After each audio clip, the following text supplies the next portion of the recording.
code 0068222030. Item number 1, LM 2021-0310. Order of the Board of Alders of the City of New Haven approving a long-term lease with the Cornell Scott Hill Health Corporation at the Q House, 197 Dixwell Avenue. Item number 2, LM-2021-0337. Order of the Board of Alders of the City of New Haven approving an agreement with Wonderland of Ice Associates for the management, operation, and maintenance of the Ralph Walker Ice Rink at Blake Field. Item number 3, OR-2021-0022. Ordinance amendment to the City General Code of Ordinances under Chapter 16.5, Human Services, establishing a Department of Community Resilience. Item number 4, OR-2021-0021. Ordinance amendment to appropriating ordinance number 1, authorizing budget transfer number 308-22-1, transferring funds from the Community Services Department, Divisions of Homeless Services, $1,395,000, and Crisis Response, $625,000, and Community Services Administration, $157,995, to the Department of Community Resilience, Divisions of Homeless Services, $1,471,348, and Crisis Responses, $706,647. Item number 5, LM 2-2021-0339.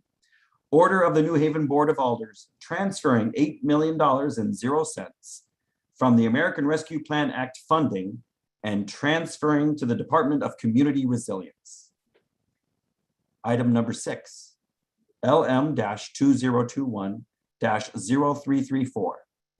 Order to read and file the updated budgetary and financial reports for the month of June 2021 in compliance with Article 8, Section 5 of the Charter.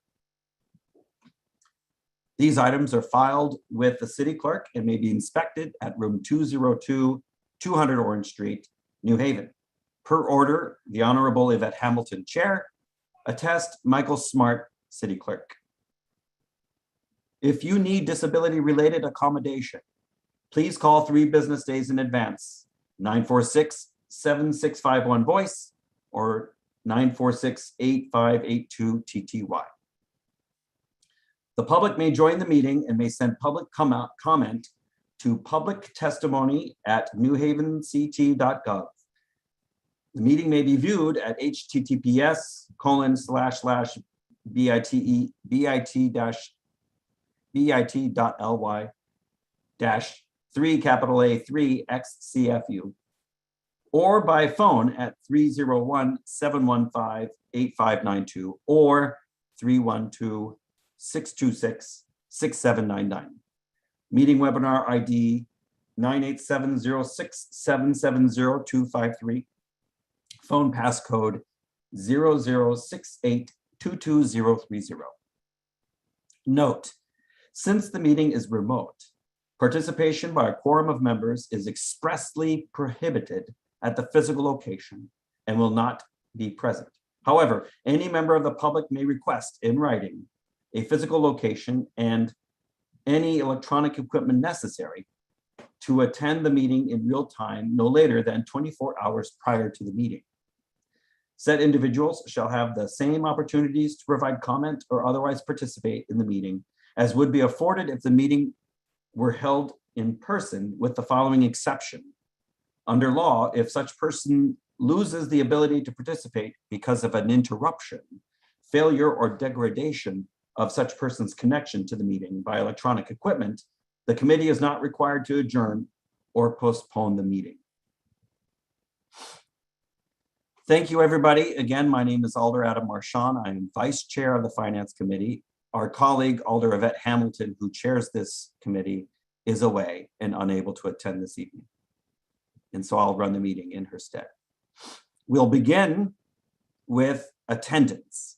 And as per our custom, I will read the roll. Alder Marchand, here. Alder Santiago. Here. Alder DeCola. Present. Alder Morrison. Here. Alder Walker Myers. Here. Alder Festa.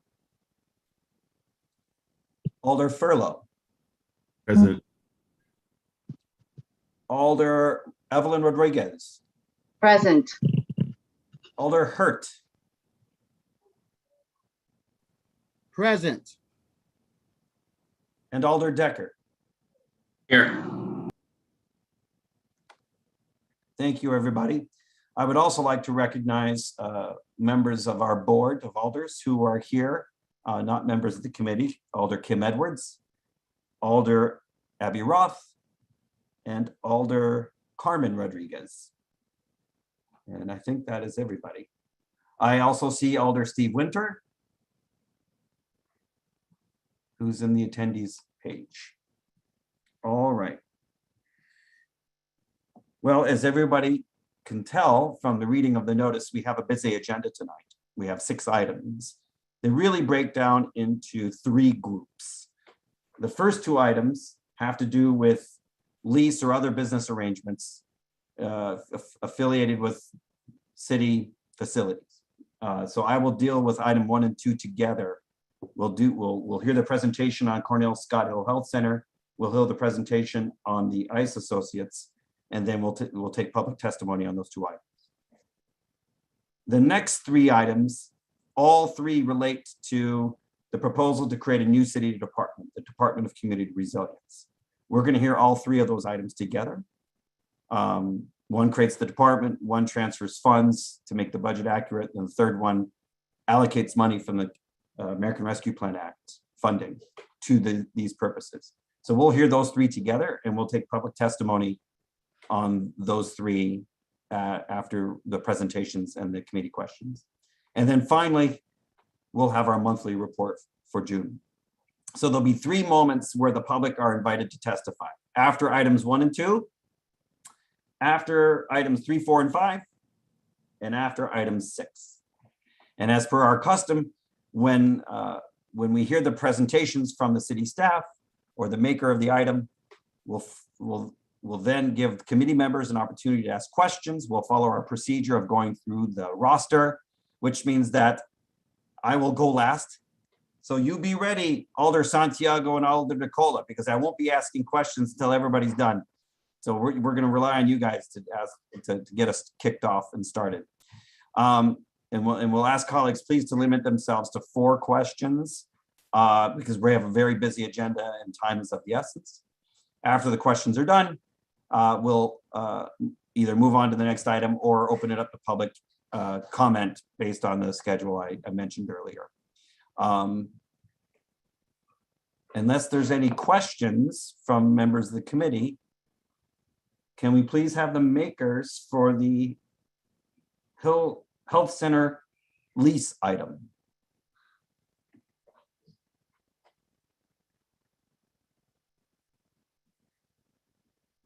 I believe our city staff are promoting the appropriate people.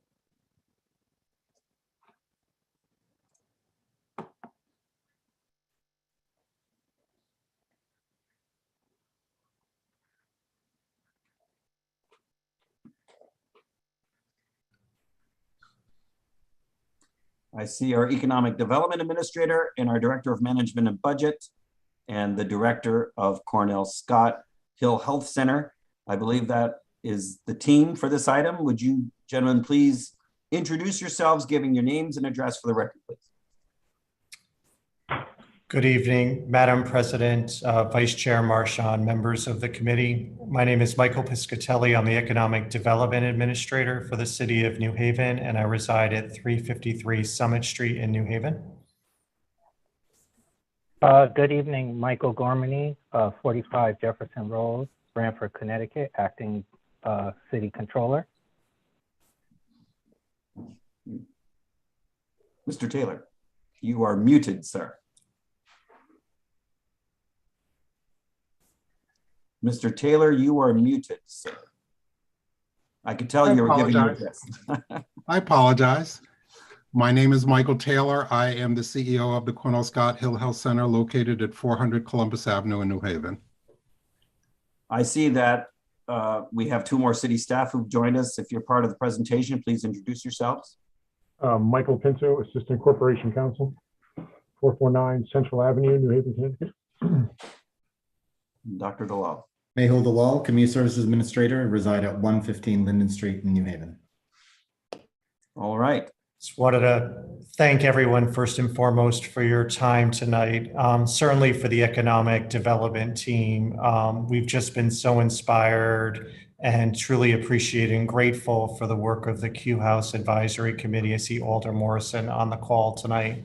And we play a small but important role in this regard. One of the last pieces to fall into place, but a very important piece is the lease agreement with the Cornell Scott Hill Health Center, which provides not only foundational revenue to support Q House operations, but very important, supports retaining the Hill Health Center within the Dixwell neighborhood as they relocate from the soon-to-be redeveloped Dixwell Plaza. So we have a short presentation deck to talk a little bit about Hill Health, how it relates to the Q House. We'll highlight some of the key terms, recognizing, of course, that you have a very busy agenda tonight that will do our best to keep this moving, and happy to answer any questions for you. If perhaps I can just share the screen really quick. Please.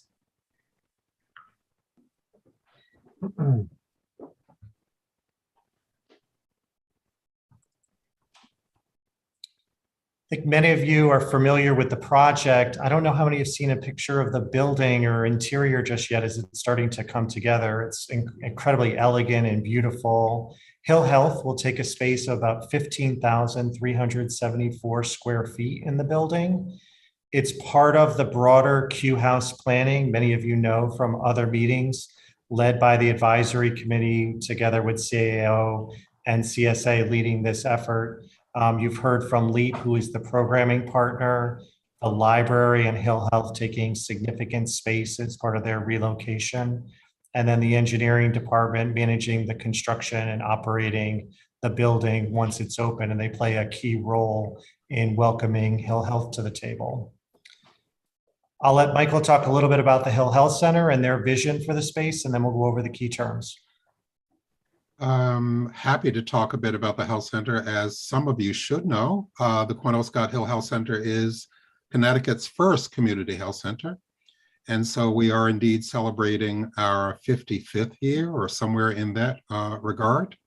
And certainly one of its largest, now second largest officially, and most comprehensive health center, serving now almost 55,000 patients each year. Not 36 any longer. We certainly are Joint Commission accredited and have a number of designations under that broad accreditation category. The Dixwell facility, we've been a part of the Dixwell community, I think since the very early 90s. So we are very much the fabric of that community, have long-standing relationships, and look greatly forward to being a member of the Q House as the Dixwell New Hallville community is now seemingly reinvented. I would say that this opportunity comes to us at a key time because we are on a path of replacing, if not completely restoring, all of our care sites. And this opportunity came to us at a key time, and we're always committed to the Dixwell community, and Q House, our presence in Q House affords us an opportunity to do that with just a move across the street. So we're very pleased to be a part of this project. Thank you, Michael. Apologize for the typo there. It's certainly one that should not go unrecognized is the work that Hill Health is doing to support the coronavirus response, particularly now with the uptick in the Delta variant. Just a quick summary of key terms in the lease itself. Remember, unlike your managing partner with LEAP and the library, which is a city department, Hill Health will take possession. They'll have an interest in part of the Q House. So it's a lease instrument. It's a 20-year term with 2 renewal options of each 5 years. It's a 15,374 square foot space set on 2 floors. Hill Health will get access to parking and the common areas in exchange for a rent of $318,077 per year. That works out to about $20.70, which is very consistent with what you might see for medical office building in the marketplace. And then they will also pay a share of the common area expenses, much like, in any multi-tenant building like this, there's removal of trash and the heating and cooling of the common areas, the security, moving of the snow. Moving the snow is a big issue, and the city will be very responsive, making sure patients and visitors to Hill Health can get in and out, as well as the general maintenance are all included in what we call the common area expenses, for which Hill Health going out the gate would be 28% of the whole building if you did the math. The building is about 54,000 square feet, and the Hill Health space works out to about 28% of that. Hill Health will pay for its own utilities. They'll make those arrangements, put in their own meters for their space. The city, through engineering, is responsible for fitting out the space to a certain level, and those are to Hill Health specifications. And we need to complete our work in that regard by the end of this year, so that Hill Health can, start to fit it out from their perspective. They'll bring in all the medical equipment and the instrumentation and set it up to Hill Health standards, and we'll get it set up for them to start that work. Hill Health will have access to put signs on the exterior of the building as well as the interior. That all goes through the regular run of site plan and zoning approvals. So it's pretty well set by the zoning for the signs, so people will be able to see where the space is. In terms of repairs and maintenance, consistent with our vision for the Q House, our responsibility to all of the users, we have a responsibility articulated in the lease to repair, replace, and maintain the space in a good order and in a first-class condition. Hill Health is generally responsible for its maintenance within its space, and they will take care of all the disposal of medical waste sort of contained within their ability in their lease. In terms of subletting, this is a long-term arrangement, right? So we talked extensively with Hill Health, primarily to make sure that the space always is in use for the community. So Hill Health, in its capacity as a federally qualified community health center, can sublease specific spaces within theirs for uses that are engaged in the same or related or supportive services, all in keeping with the vision of the Q House that it provides this holistic care center for the community. In terms of laying it out, if people kind of see the building, try to get a sense for where Hill Health is in relationship to the other uses. This is the southwest corner of the building. So you make the right turn off of Dixwell Avenue, and that's where you'll see Hill Health, and it's proximate to the parking. This is actually the cover sheet of the city engineering department's plan set for what we'll be doing in order to get the space ready for Hill Health. And you can see it's spread over the 2 floors. This is the ground floor, extensive amount of clinical work and patient care services, as well as the front door. And then the second floor, which is accessible by both elevator and by staircase. So with that, recognizing time and want to give some room for questions and answers related to the lease, this is a very traditional commercial instrument, if you will. I want to thank the Hill Health team and the city's legal counsel as well. Made this a very efficient process as we navigated through the details such that we can bring you something that can really reaffirm a longstanding partnership between Hill Health and the Q House users for many years to come. So thank you. Thank you, Mr. Piscatelli and Mr. Taylor for your presentations. I want to acknowledge our colleague Alder Eli Sabin, who has joined us as well. And now we will move to questions from members of the committee, starting with Alder Santiago. No, I got no question at this time, but I'm glad it's about to be open, and then good luck to Governor Scott. Thank you, Alder. Alder DeCola. No questions at this time. Alder Morrison.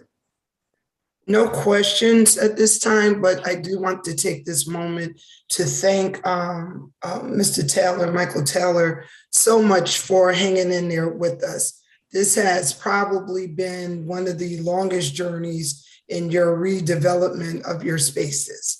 I know that. You know I know that. It's been 10 years and you never backed out. We don't Because give I up. don't know if it was me, if I could have stayed 10 years, I could have took my banjo somewhere else, but you didn't.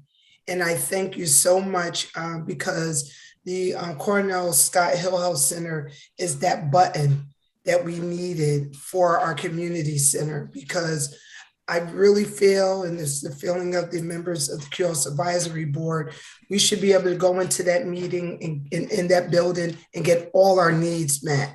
And with Hill Health Center there, we will not only get our medical needs met, we'll get our mind, our mental health needs met, our dental, we'll get everything. Right now, you know, if someone brings their child to Hill Health Center in Dixwell for pediatric care, you got one doctor, 1 day a week, and it's not a lot of service. But now, I could thank you, you're gonna have a full wing of pediatric care. We'll have dental. We'll have all the great things that we need. And the other piece of it, we have our senior citizens in that building, and right across the hall from their space is your door. And all they have to do is batch themselves and take the elevator downstairs, and they can receive their medical care, which even saves on if someone got hurt, ambulance drive, because you're right there.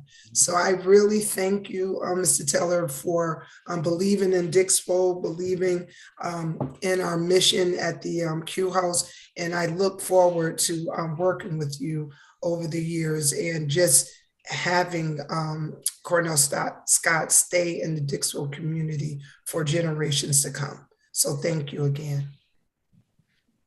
You're very welcome. In the 10 years, this shows our commitment to the community. We're there. We'll always be in the Dixwell community. Thank you. I know. Thank you, Alder Morrison. Alder Walker-Myers.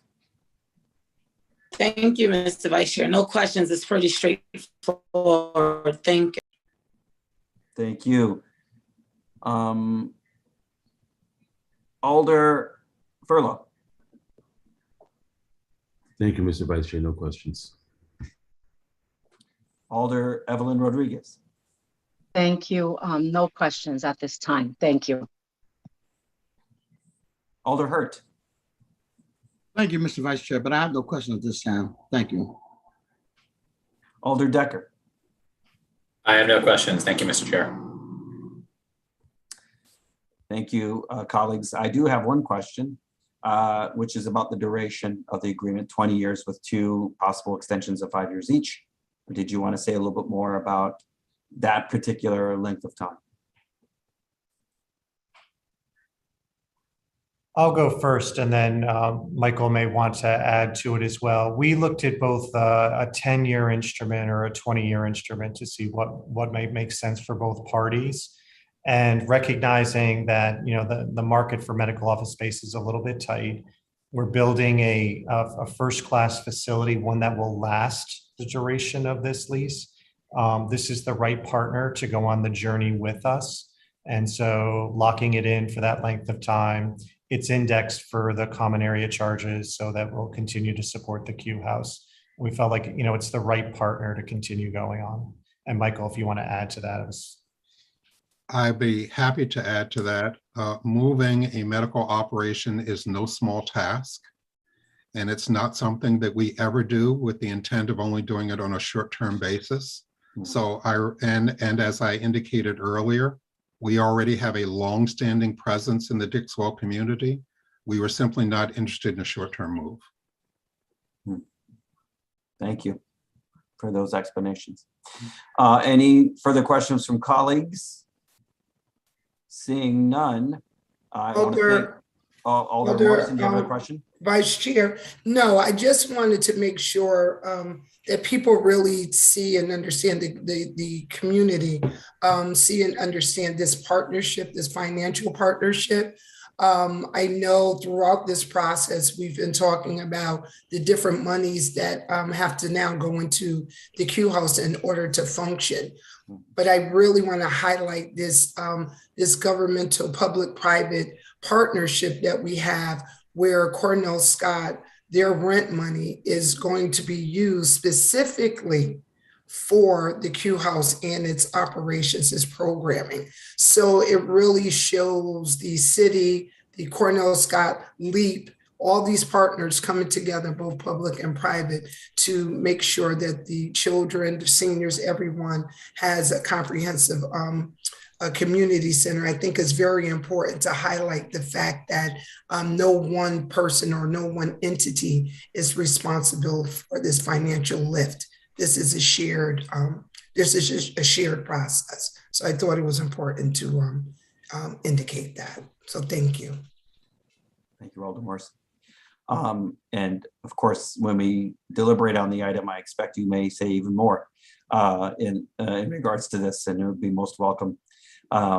It'd be great. Any further questions? Seeing none, I want to thank Mr. Taylor, and I suspect that some of the city staff are going to stick around for the next item, which is the Ralph Walker Ice Rink arrangement with Wonderland of Ice Associates.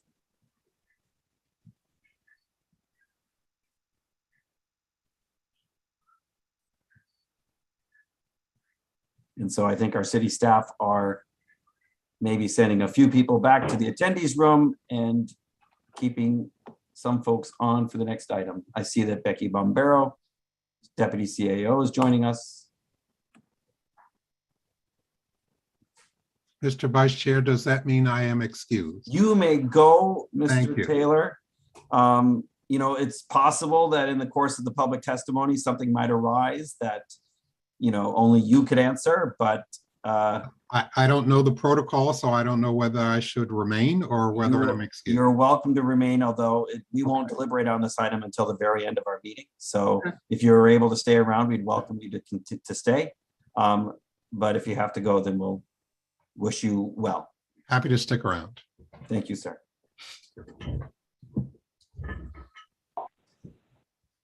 Deputy CAO Bombero, why don't you give us your name and address for the record, please? Sure. While I do that, if you guys could give me screen share, that would facilitate an easy transition. So my name is Rebecca Bombero. I'm the Deputy Chief Administrative Officer. I reside at 122 West Rock Avenue, New Haven, Connecticut. Great. Why don't you begin? I have screen share now. All right. So just an overview of where we've been. Yep. So the history of the rink, as many of you might know, the rink was built in 1968 as an outdoor structure. The roof was added in 1974, and the last upgrades to the refrigeration equipment were done in the 1980s. So that's really important and how we got here. So in 2016, all of the equipment was reaching the end of its useful life. It was also the end of the existing operators agreement. So the city paused and took inventory of where we were, what our likelihood of getting favorable terms for an operator's agreement was at that time. So that operator's agreement, if you recall, we were paying the operator $7,000 a month plus all expenses. So we commissioned a market analysis, did a feasibility study, and this board saw fit to recommend a large-scale improvement project for the ice rink, recognizing the important community asset. So the design and building and bidding was mainly in 2017. Construction began in 2018 when we announced our partnership with Albertus Magnus. You'll recall this board approved a multi-year agreement with them such that they have a dedicated locker room, which they financed, and they have preferred ice time and rates commensurate with what the Board of Ed rates are. In 2019, phase one of construction was completed. We did a soft opening then in February 2019. Board of Parks and Recreation ran the rink. It was just mainly open skate for that time. In fall of 2019, the new locker rooms opened and we had our first Alberta game. And then in 2000, the pandemic struck. So at that point, we paused our plans to RFP for an operator. Park and Rec continued to operate for the Alberta's 2020 season. But in 2021, when the COVID landscape was improving, we again met with the Ice Rink Advisory Group. The advisory group was established by this board to help oversee, and the Parks Commission to help oversee construction and also manage the relationships out there at the rink. It makes policy recommendations and recommendations to this board on fees and agreements. So based on the objectives established by the group of improving community access, establishing a solvent enterprise fund, and high quality maintenance, we issued an RFP in May of this year. It closed June 1st. 8 different firms took documents, but we only saw one response. City staff reviewed that response, and in late June, we met with the Ice Rink Advisory Group to review the proposal, and they recommended to proceed with negotiations. So the successful respondent is Wonderland of Ice. They have over 30 years of experience in the industry. They're active in the regional and national ice rink associations. They currently operate the Bridgeport Ice Arena, Wonderland of Ice, and the Norwalk Ice Arena, the Rose Garden Ice Arena. In addition, they had a small contract out at the Westbrook Outlets and did 2 seasons of a small scale rink there at the outlets. So the terms. Ice operations will be October 1st through April 30th of this year. That's important because it protects the summer use for things like midnight basketball and camps. Concessions, however, will be year round. So as you guys know, the new facility brings concessions to the rink, complete with a party room, and that opens up to the Blakefield complex, which makes that concessions available for multiple uses: adult softball, high school, athletics.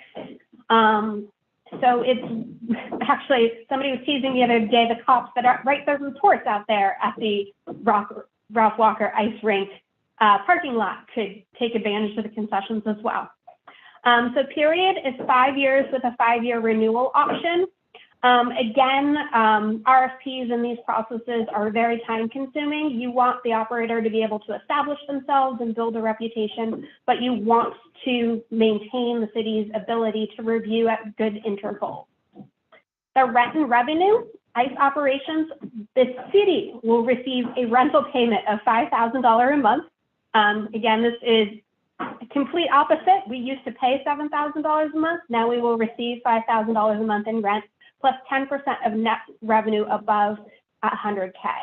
The operator had initially proposed just a flat monthly rent of $7,500, but the advisory board felt strongly and liked the revenue sharing arrangement, which is similar to what we have out at the golf course. Concessions is a complete revenue sharing agreement, so we'll get 10% of all gross revenue from concessions. Maintenance, there's a daily maintenance checklist. Actually, the respondent very thoughtfully included this as part of the response.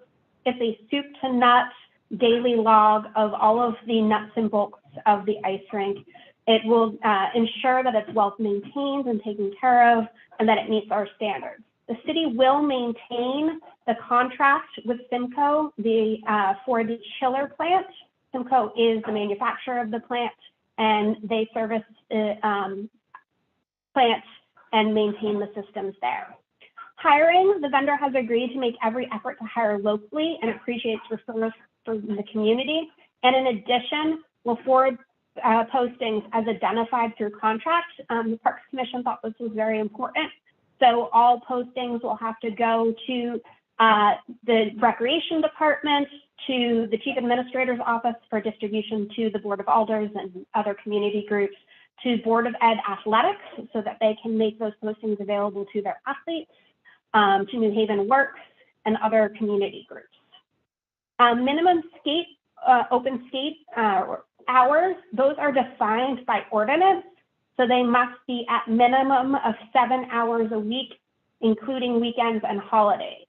The respondent actually proposes to exceed this. They'll have daily afternoon skates, evening skates, and on Fridays, Saturdays, Sundays, and daytime skates on Saturdays and Sundays. And they plan to be open every day of winter and February breaks and on holidays. The fees, again, are set by ordinance. This board, through the annual budget process, reviews those. So they're already set for this year.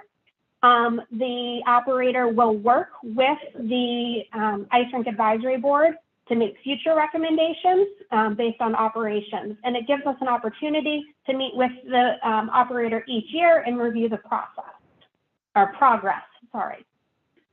Just to remind you, ice rentals, there's set to reflect somewhat that the industry is, but with preference for residents. There's skate rental, public skate fees, public school skate rates are for those open skate times during the day, and they're, very affordable. And then there's the party room rental. So just reviews. Internal city staff has completed the reviews. Ice Rink Advisory Board actually reviewed prior to our negotiations and then again after our negotiations. The Parks Commission reviewed and recommended on July 21st. We're here tonight. The Board of Alders will then take up based on this committee's recommendation, and then we would execute the contract. We hope to have this all in place for the start of the ice season in October. The alternative would be the Recreation and Youth Division operating for another season. So with that, I hope I was respectful of your time. I know you have a lot on the agenda tonight, and I'm happy to answer any questions you might have. And I will stop share. Thank you so much for that presentation, Ms. Bombero. We're going to proceed with questions from the members of the committee, beginning with Alder Ernie Santiago. Thank you, Vice Chair. Thank you for the presentation, Ms. Bombero. I got a quick question only here. It says that we get 10% after they make 100K revenue. Is that correct? Have that rink made that much yearly any year before, prior to this year? So we don't have a good experience to go by. They submitted as part of their submission a budget that would exceed that, especially in the out years of the agreement. As you remember, we had the rink closed from 2016 forward and only had one half season and a COVID season. So we really don't have the experience with the new high-end rink. It's also a high demand for ice time right now. The East Haven rink is closed. The Hamden rink has some challenges right now. Yeah. The West Haven rink is well scheduled. So Bill Dixon's phone is ringing off the hook. We do anticipate that we will be fully programmed going into the next season, and again, protecting those public skate hours. Yeah, I understand, but when the Parks Commission met, I was out of state. But I got one more question, and can we review this, if possible, after maybe 2 years? Because maybe if we see that we're not making that much money, we could maybe go back to the $7,500 a month and forget about the 10%. Can we revise this to have the city make a little more money? I mean, that's if possible. So if the projections hold, the bump after next year's Winter Olympics, we would exceed that $7,500 per month in terms of the rent. The operator likes, as on the previous, you don't enter into such a business without some level of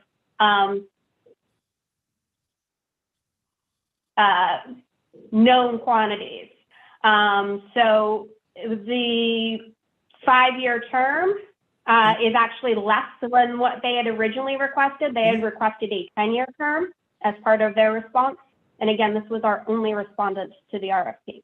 Okay, well, then after the 5 years, when we renew, we could change the, After the 5 years, we have the option to review the contract. We could go out to RFP. We could it's better for the city. renegotiate with. if it's better for the, now, I also heard, if I heard correctly, they're not allowed to raise any fees without our approval, right? Correct. The fee I'm schedule good. is set by the board. I'm good, thank you. Thank you, Vice Chair. Thank you, Alder Santiago. Next is Alder DeCola. No, I have no questions at this time. Thank you, sir. Alder Morrison. Yes, thank you, Mr. Vice Chair. Just a quick question, Ms. Vera. I know that the fees and everything were set through our budget process, but one of the things that I did notice is that one of the lower rental fees included New Haven students, I believe.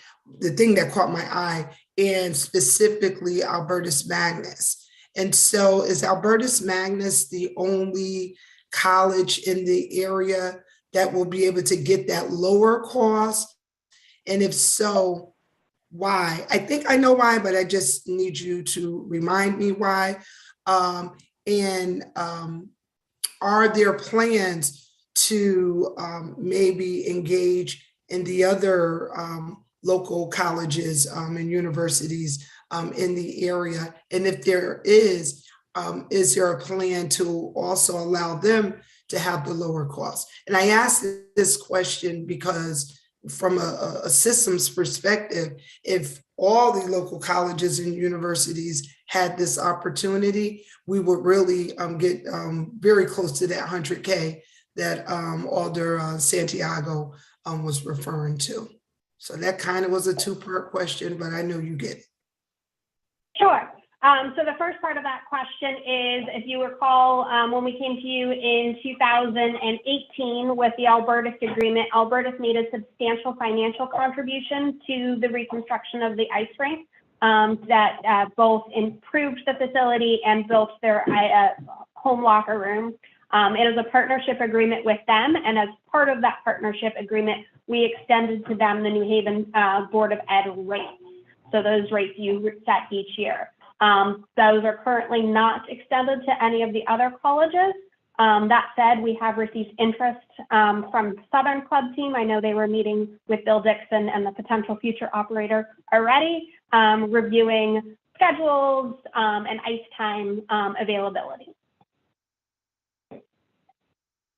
Okay, so the only, again, there's no plan to allow the other colleges and universities to have the lower price, basically because Albertus kind of already paid their money up front by helping to reestablish the facility in itself.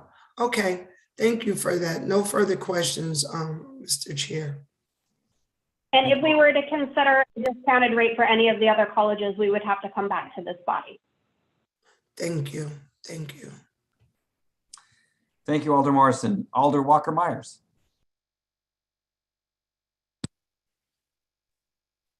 Thank you, Mr. Vice Chair. Just through you, since this is a 5, we can kind of keep up with the progress and what's going on before the 5-year term is up.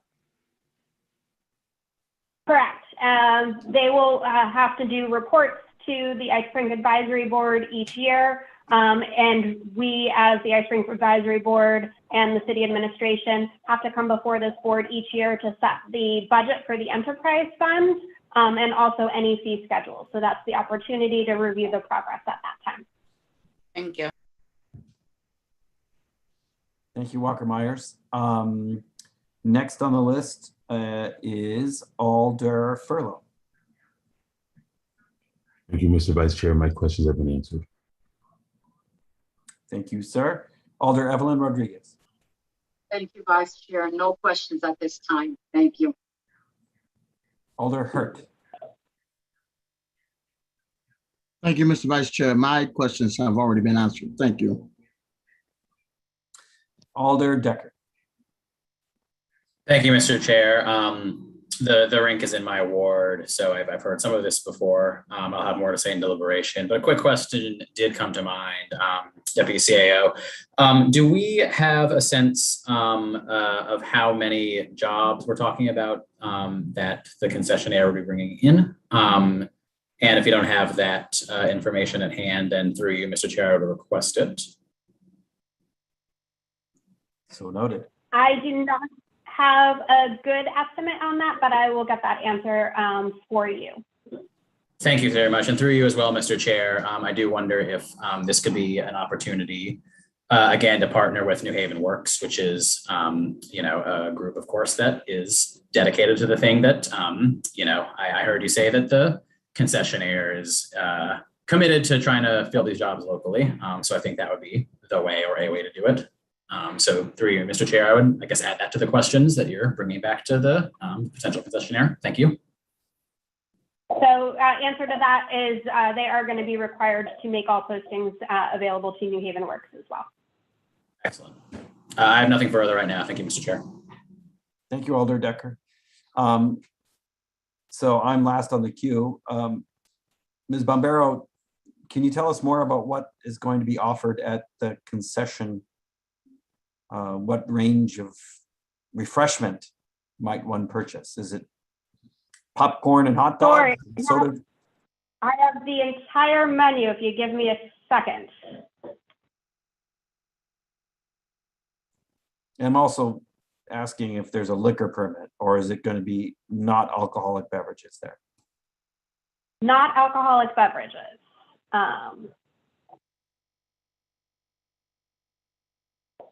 And I cannot bring that up right now, but I will, it's in the RFP response. I will also email it separately so you guys can reference it. But it's everything from, Danish and coffee to egg sandwiches, nachos and fries to, I believe, steak and cheese was on their menu. So a pretty robust offering. In addition, they will also have sundry items for ice rink use. So the tape and stick repair stuff, and I'm not going to pretend to know exactly what a skater or hockey player might need, but mouth guards, that sort of stuff. You may have said this in your presentation, and I apologize if I missed it, but the maintenance of the lot, the plowing of the snow, the dealing with the ice that comes off the rink, they are also operating the Zambonis. They're making the ice. They're doing all of that kind of logistical operation. So they're everything inside the facility. The city, through its parks and DPW department, will continue to maintain outside in the Blake Field complex. So the parking lot and the sidewalks outside of the facility, everything interior to the facility, including the Zamboni, will be operated by the operator. Okay, thank you very much. Any last questions from colleagues on this item? Mr. Chair. Alder Morrison. I just had a real basic question. I haven't been over at the ice rink in many years. My son used to go there. They redid that parking lot because I think that was probably the worst parking lot in the city of New Haven when my son did midnight basketball over there. Giovanni and the crew did a great job on the design. They've improved the drainage over there. It's paved, it has sidewalks. The plantings are not quite in yet, but it's a real transformation. Great, great. Thank you. Thank you, Mr. Chair. Seeing no further questions from committee members, I would ask the city staff to hang on. We are now going to open this meeting to public comment on anything folks heard in the last two items. So that's the lease between the Q House and Cornell Scott Hill Health Center, and also this proposed contract with Wonderland Ice Associates to run the Ralph Walker Rink facility. So we will now see if members of the public wish to testify.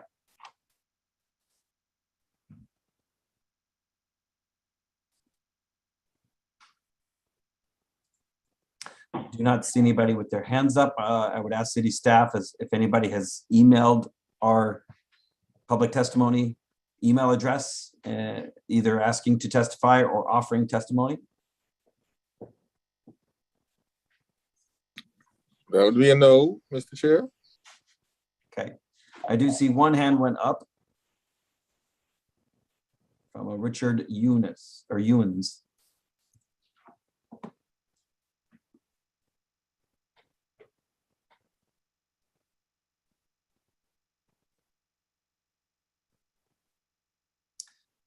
I see that Richard Ewens has joined us in the panelists. His camera is currently off and he's muted, but if Richard can please unmute and turn on the camera, we can allow you to testify.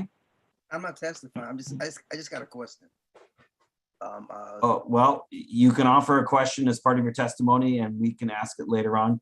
Your name and address for the record, please. I live at 498 Fountain Street, New Haven, Connecticut. Thank you, sir. What's your question? Is this, I mean, I grew up on Aspen Street, 2 blocks over from this rink. So I remember as a kid coming there and also seeing Yale hockey games. What I'm wondering is that with LEAP being involved within the city with kids, and you're saying that there's a certain hours for the city, the community to come, is there any kind of after school program that's involved with the rink? Thank you, Mr. Ewens. We will finish with the public testimony and then we'll come back to the city staff and they'll have an opportunity to answer your question. Is there anything else you would like to say or any other question you have on these items? Not on this current one, no. Okay. Thank you. Thank you, sir. So we've noted your question, sir, and we will ask again, does anyone from the public wish to testify on either of the 2 items we've heard so far?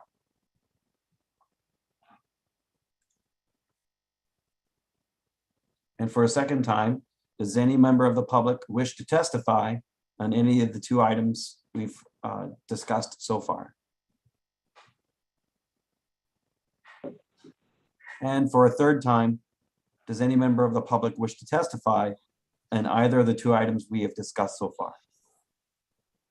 Mr. Lucas, do you see any indication of folks wanting to testify? I do not. Okay. So before we move on to the next item, perhaps Deputy CAO Bombero would like to address the question that was raised. Sure.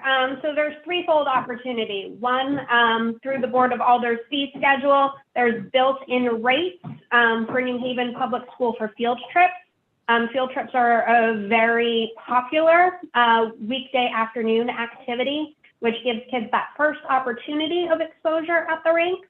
The operator proposes a very robust Learn to Skate program and through partnerships with Board of Ed, Youth and Recreation, and PAL, there's plans to start building foundational hockey to help introduce more opportunities for youth in the city, either through a middle school or a rec league, which is also part and parcel to Albertus and their commitment to assisting with that and helping build excitement around their hockey team and that partnership.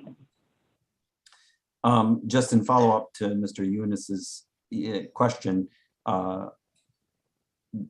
it sounds like the city has talked with the operator, the potential operator, about potential offerings to youth-specific groups, youth groups and organizations.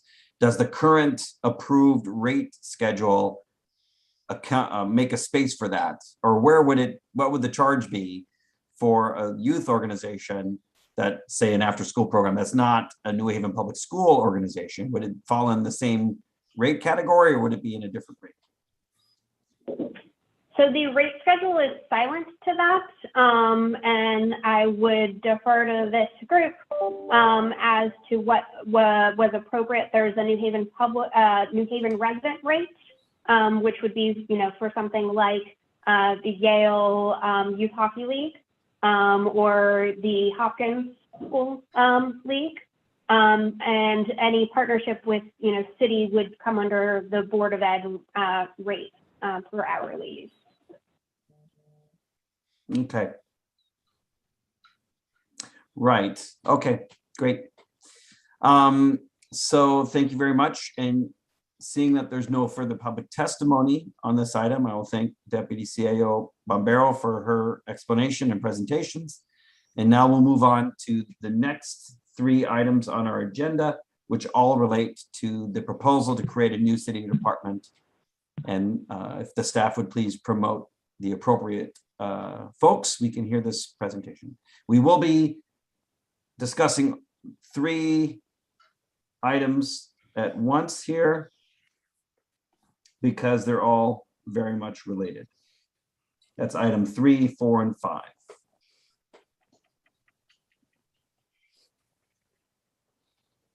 And I'll just take a moment to bring into the room the correct people. And when we're done with that, we will begin.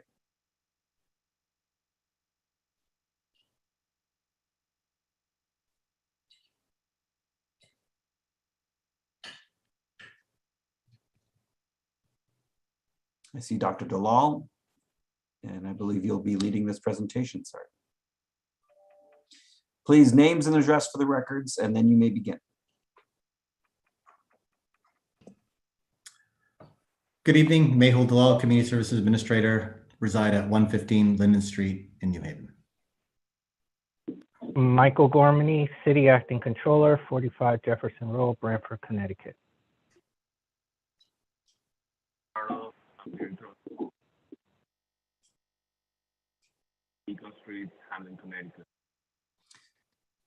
So I'll just note that Mr. Sosa Lombardo's audio is a little bit intermittent. You might want to work on your microphone. We heard part of your introduction.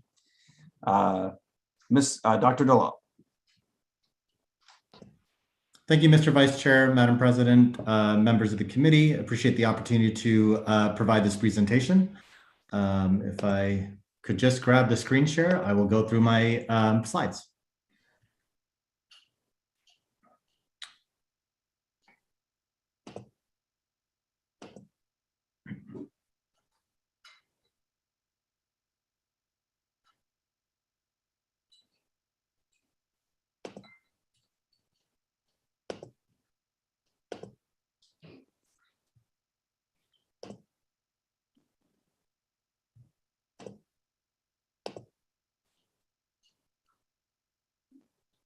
Okay, today I will be discussing a proposal to establish a New Haven Department of Community Resilience under the Community Services Administration to sustain efforts to address complex human service needs. I want to start by just acknowledging that what has happened over the last 18 months with COVID, exposing a series of long-term vulnerabilities that we've known exist for a long time. But we understand them now to be very complex and highly related, especially in the context of the response to the pandemic. Just to offer some examples here in terms of the data that we see in New Haven, we have about 400 persons who are experiencing homelessness. 50% of those are Black or African American. Among the ex-offenders discharged to New Haven, 80% have a substance use history, 64% do not have a GED or a diploma, 71% are unemployed, 36% are homeless. Approximately 40% of individuals with substance use disorder also have a mental illness. Now that's a national statistic that we extrapolate that would be potentially even more overlap in the New Haven population. 60% of adults in New Havens have experienced childhood trauma, known as adverse childhood experiences. Taking a look at overdoses deaths have been up 15% in 2020, and that trend is continuing to be up in 2021. Among the highest risk among overdoses, the same population we've just discussed before, those who are housing insecure, those with untreated mental health issues. And even though historically opioid-related overdose deaths had trended higher in the white population, in the last 2 years, we've seen significant rises in the Black and African American rate as well. We've had 17 homicides to date, 20 homicides last year, which was a significant rise from the previous year. Shootings overall are spiking. When you talk to folks in the field who are working in this, including our police department, they always point to some common denominator factors that are driving these trends, which are underlying unmet social needs, emotional needs, and economic needs. So over the course of the last 12 to 18 months, we've basically, as a response, have significantly expanded the scope of activities that we provide to New Haven residents. We have, back in the summer of 2020, during the time there were significant protests around against police brutality and calls for alternatives to police response to our communities, we established the research, planning, and engagement period of our community crisis response team. We're currently in the planning phase with our community response crisis team partner, CMHC. In fall of 2020, we reestablished the coalition to address opioid overdose issues and rebranded as the Harm Reduction Coalition. We did this with support from Vital Strategies, which is a large nonprofit based out of New York. And at no cost to the city, they detailed a harm reduction coordinator, as well as supported some of our key nonprofits in the city that are working in this space. In the winter of 2021, we launched the Reentry Welcome Center after a 6-month successful pilot program. And Carlos can speak more about that in a bit. He has some good concrete details on the successes of that initiative.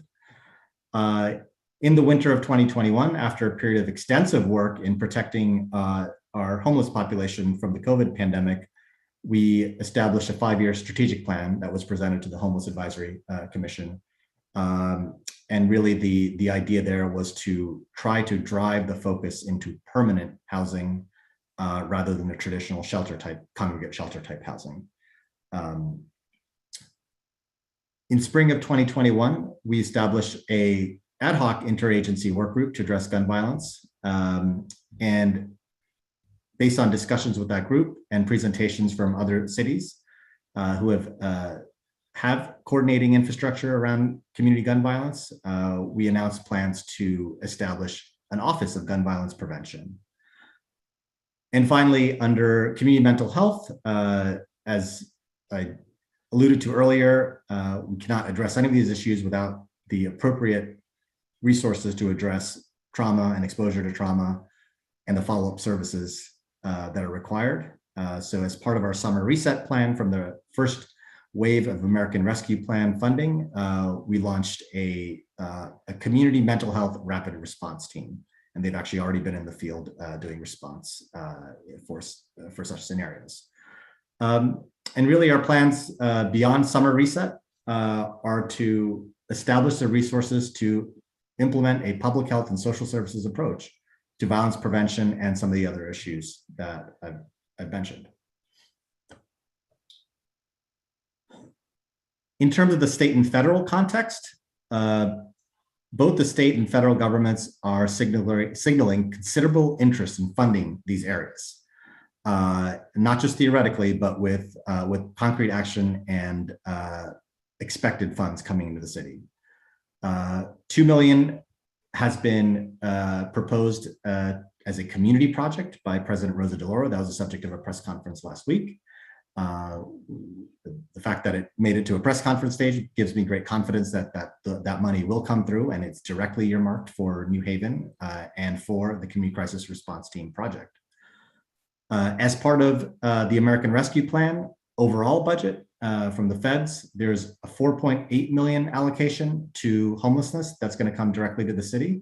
So that's additional dollars to manage in addition to what we've already received through the municipal aid.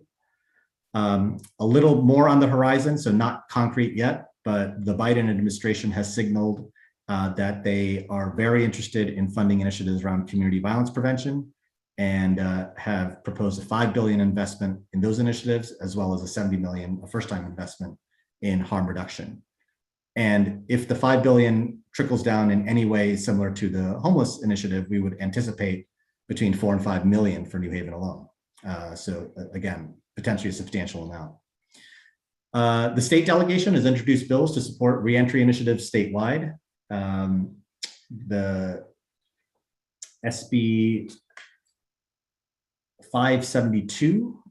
We championed that initiative at the state level. It did not make it to the appropriations phase, but it was reviewed favorably by all the relevant committees of cognizance, and we'll have another go at it next year. So the bottom line is the city needs to just strategically position itself to advocate for and benefit from these new resources.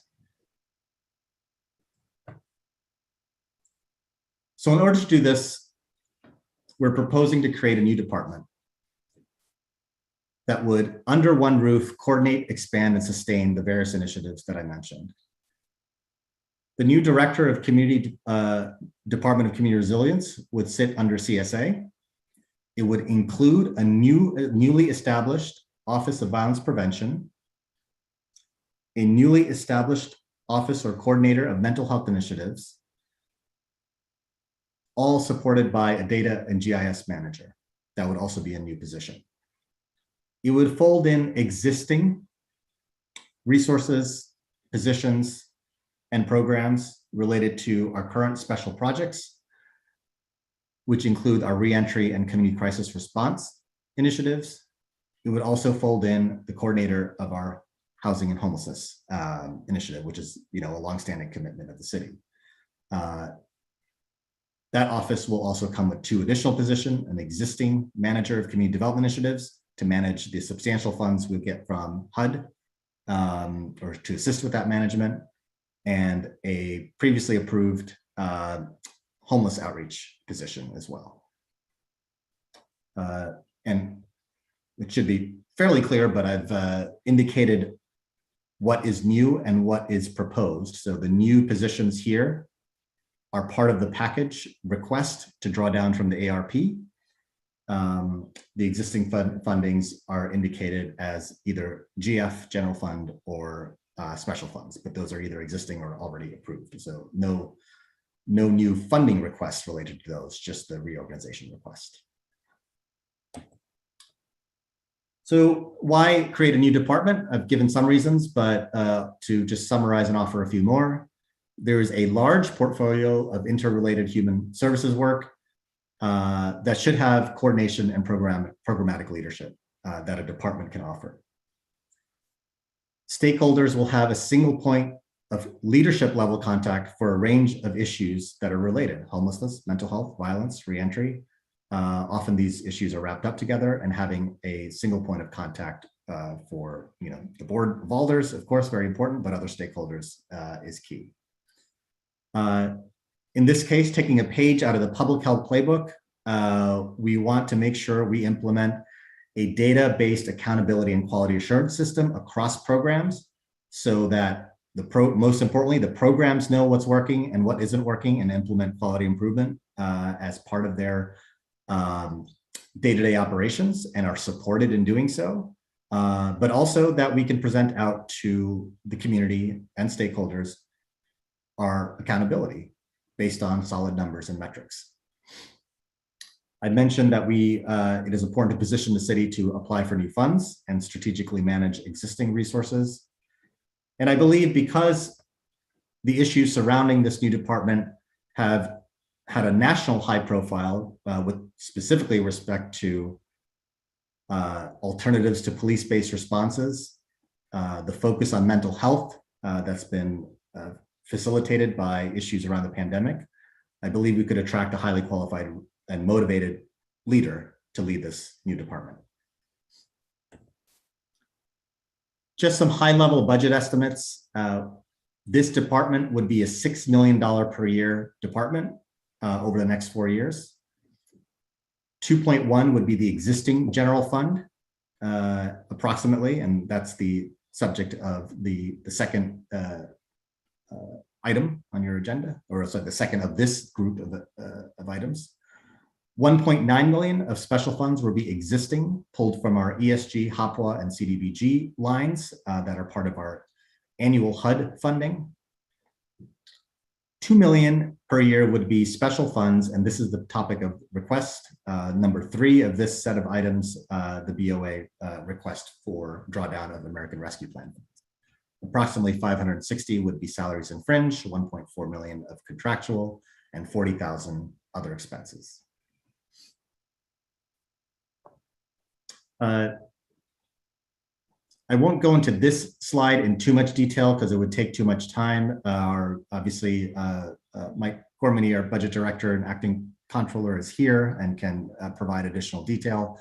But this does break down the various categories and the sources of the various budgets that would be consolidated and directed to be under this department. Sure, thank you, Dr. Dua. Do you want to, yeah, please go ahead and provide a little bit more information. No, I was just gonna say that this is sort of a overview of what Dr. Dua had mentioned in a high level. Again, 2 out of these 3 categories are already existing funding. So the first column is general fund, which was already appropriated in the fiscal year 21-22 budget. And some of these are recurring categories, such as homelessness. Again, one of the newest items that was started last fiscal year via transfer was crisis response. Again, street outreach workers is something that's already existing. I think this new department would work in coordination for the first year with youth and recreation, as they've already, had some of the summer items going with street outreach workers. So I think for the first year that this department would work in coordination with youth and recreation. CDBG, ESG, and HOPWA are special funds that already exist throughout the city. So the salaries and benefits and other contractual services that you see on this slide are already approved by the Board of Alders based on the grant allocations from the federal government. And again, as we'll go into a little bit later, the American Rescue Plan Act, that is what we are proposing to use via salaries, benefits, and other contractual services. So Dr. Delo, you can go to the next slide, which I believe explains the American Rescue Plan request. Yeah, that's correct. So this is the subset of the budget that relates only to the American Rescue Plan request, approximately $2 million a year. So the request is an $8 million drawdown for the 4 years that we have the American Rescue Plan. So this just breaks down where that's going to go. We have, as I mentioned before, there are 4 new positions proposed. Salary and benefits would total over the 4-year period about $2.2 million. We have some expected costs of operation that we would budget in around office supplies and materials, about $80,000, and another $140,000 for other. So the $80,000 for new equipment, the other $140,000 for general supplies. The maintenance and utility costs that would be reimbursed to the general fund. Now down to the programmatic, what's the real impact of the rescue plan funding? What additional does it offer? So we propose $1.2 million and change going to the street outreach program, which would basically sustain what we've already done under summer reset. We are aiming to double street outreach capacity. And we've already been able to reduce caseloads of street outreach workers from 25 clients to 1 case individual down to 10 clients per street outreach worker. In fact, they're going to be rebranded as violence interrupters and violence prevention professionals to kind of facilitate potential reimbursement from the state down the road. Moving on to prison reentry, I'm going to have Carlos just chime in for a second after I go through the categories, because he's going to provide some real specifics on what the management support for prison reentry would do. But jumping down to housing support services, it'll be no surprise to folks on this meeting that the common denominator that comes up over and over again in this population is the need for additional housing. That includes not just units and deeply affordable units. We'll be working on that. In many cases, it includes the necessity of wraparound services or some amount of additional services in addition to placement in units. A thing that came up over the pandemic, and I think we are committed to around housing support services, is improved wages for frontline homeless services staff. Our homeless service providers and their leadership have spoken very eloquently into the need to do this.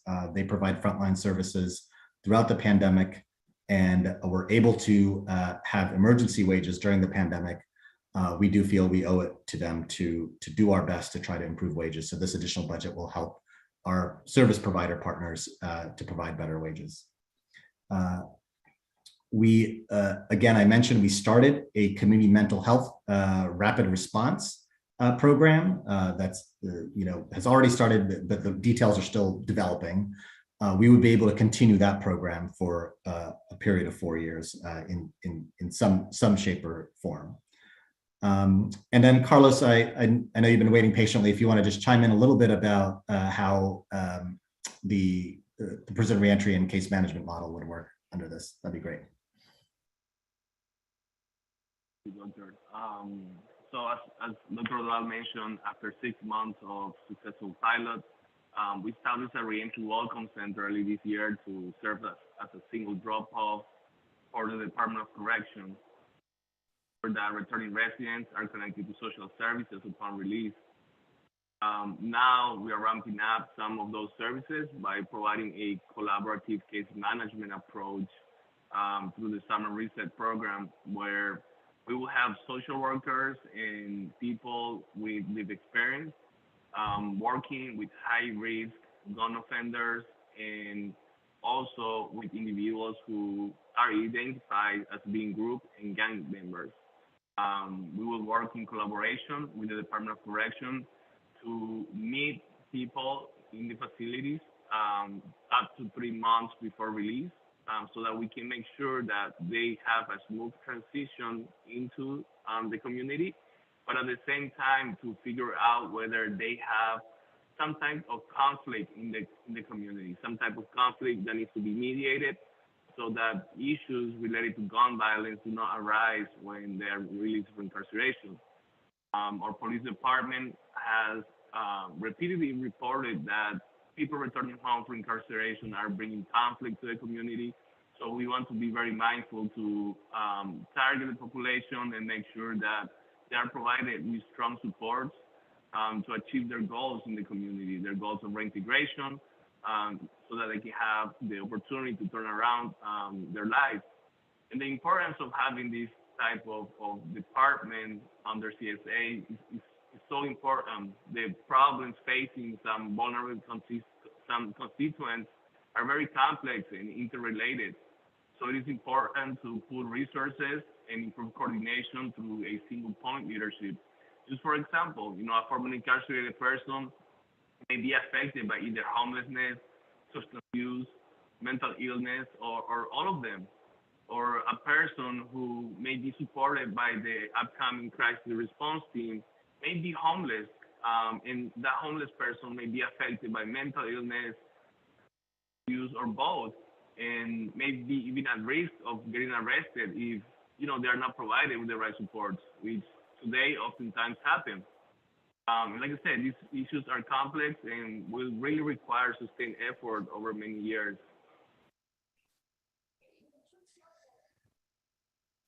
Thanks, Carlos. So I just want to acknowledge Carlos and Velma, who's actually away this week, who've been helping with this, along with the city staff and partners. So with that, I will conclude my presentation. Thank you, Dr. Dalal. Perhaps you could stop sharing the screen for a moment. Thank you, sir, for your presentation. We're now going to move forward with questions from the committee on any of the 3 items that we are discussing related to the proposed new department. So we will begin with Alder Ernie Santiago. Thank you, Vice Chair Marchand. I got no questions at this time.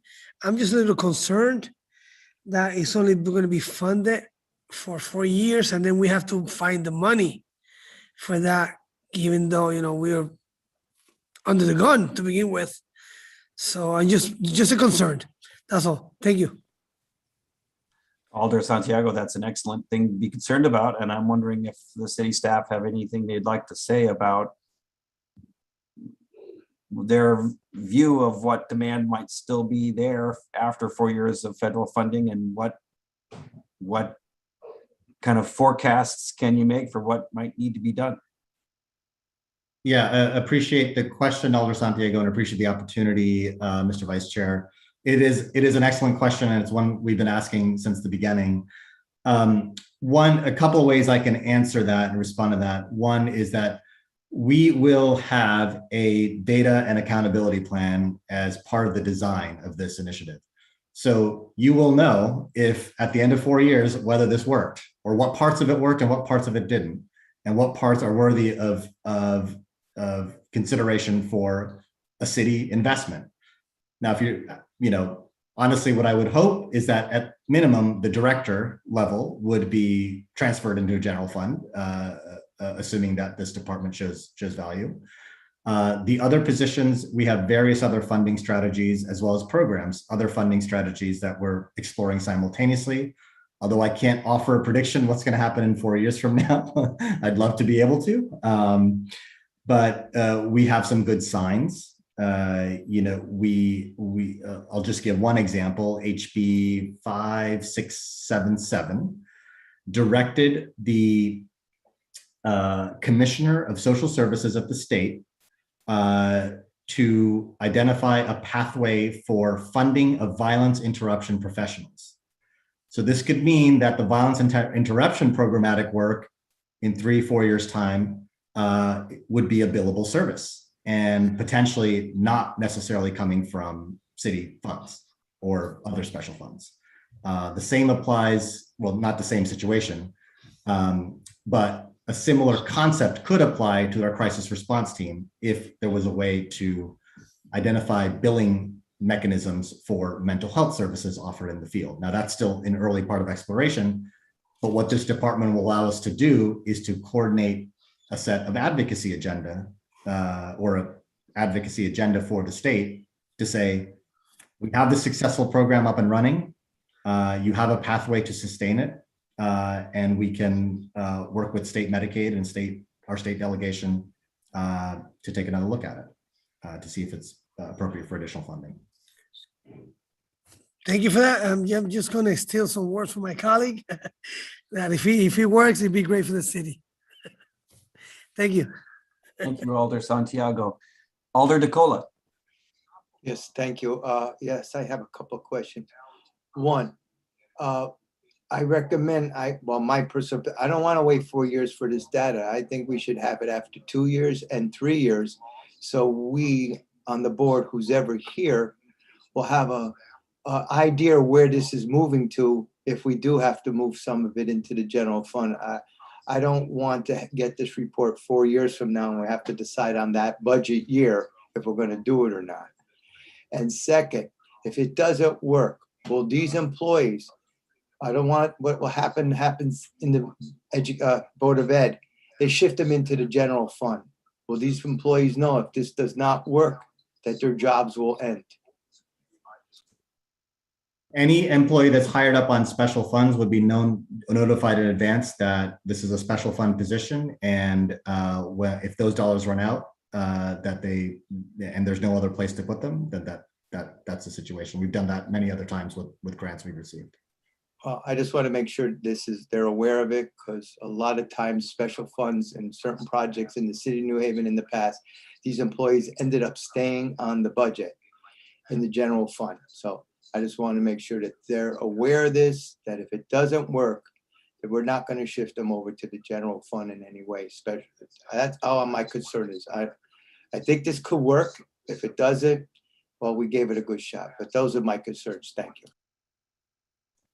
Thank you, Alder DeCola. Alder Morrison. Yes, thank you, Mr. Chair. My main questions have been answered in regards to the succession plan, and I'm glad to see that Dr. Delau and this committee have looked at other ways to find dollars through the billing process. But I think the piece that's throwing me off a little bit is that we're talking about 5 years. I thought that these funds dry up in, I guess, the next 3 years, 2024. So if the funds dry up in 2024, but the plan that's been brought before us is a 5-year plan.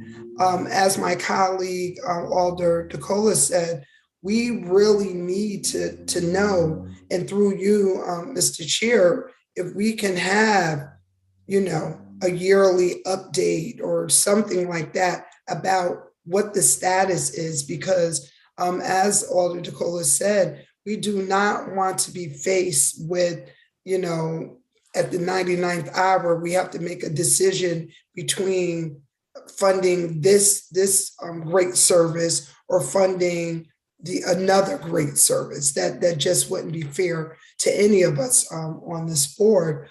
And so I guess I need a little more clarity about how we're looking at 5 years and the money is only guaranteed to still be in place for the next 3. Thank you, Alder Morrison. That is a great question. I'll let Dr. DeLaw answer maybe the programmatic piece. But I think I mentioned prior, so the American Rescue Plan funding is through December of 2024, but you have to have all the funding committed. You actually have until December of 2026 to spend that committed funding.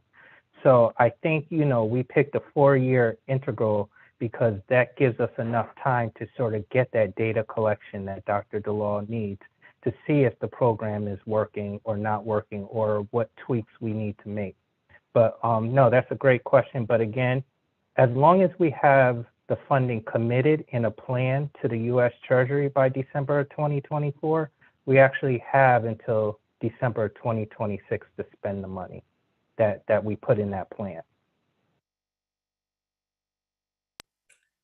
Thank you for that. That's the one piece that I guess I just was not aware of, that the commitment just needs to be in place, but we can continue to do the services. And I'm assuming that this money is for anything that we do in the city, as long as you said, Mr. Gormany, the money is committed, correct? Yes, correct. Whatever our final reporting to the U.S. Treasury is at that time, closer to December 2024, whatever's in that plan, we have the next 2 years, if we haven't spent all the funding, to spend in that 2-year period to December 2026. Thank you. And through you, Mr. Chair, can we look at having CSA come back at least once a year after this program gets on its feet, to provide us with just a general overview of the status, so we can look at the data, because that is the only thing that's really going to drive an ability to not only get general fund monies from us, but state funding, federal funding, and maybe even private donors participating. And so that's my request, Mr. Chair, through you. So noted. I'm sure we could figure out a way to do that. Thank you, Mr. Chair, and thank you, Mr. Gormany. Thank you, Alder Morrison.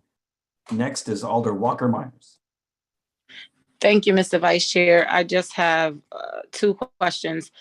I'm seeing that, we have to collect the data, and the funding could run out, and we need to determine whether we're going to absorb it in the general fund or some other way. Did we look at all the other departments that is under CSA, like reentry, to see whether it could be integrated?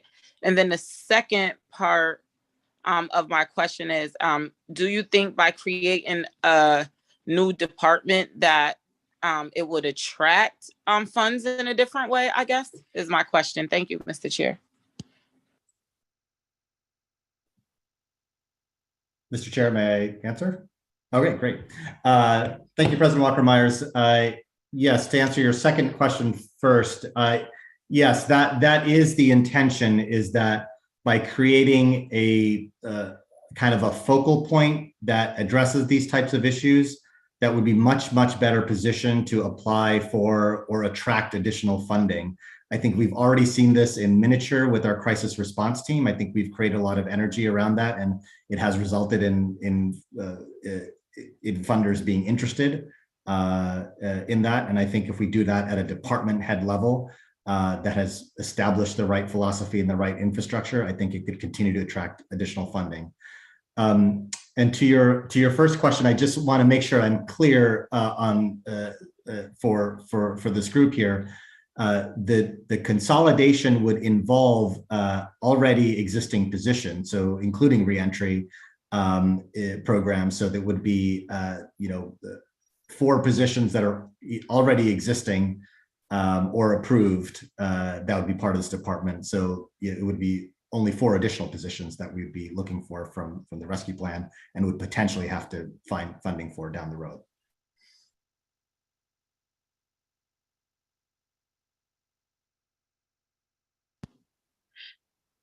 Yes, thank you. I'm clear on that. I guess since we're creating a new department, I guess my question is, could we not do the same thing under like re-entry or something like that? I guess is more my question, if that's more clear.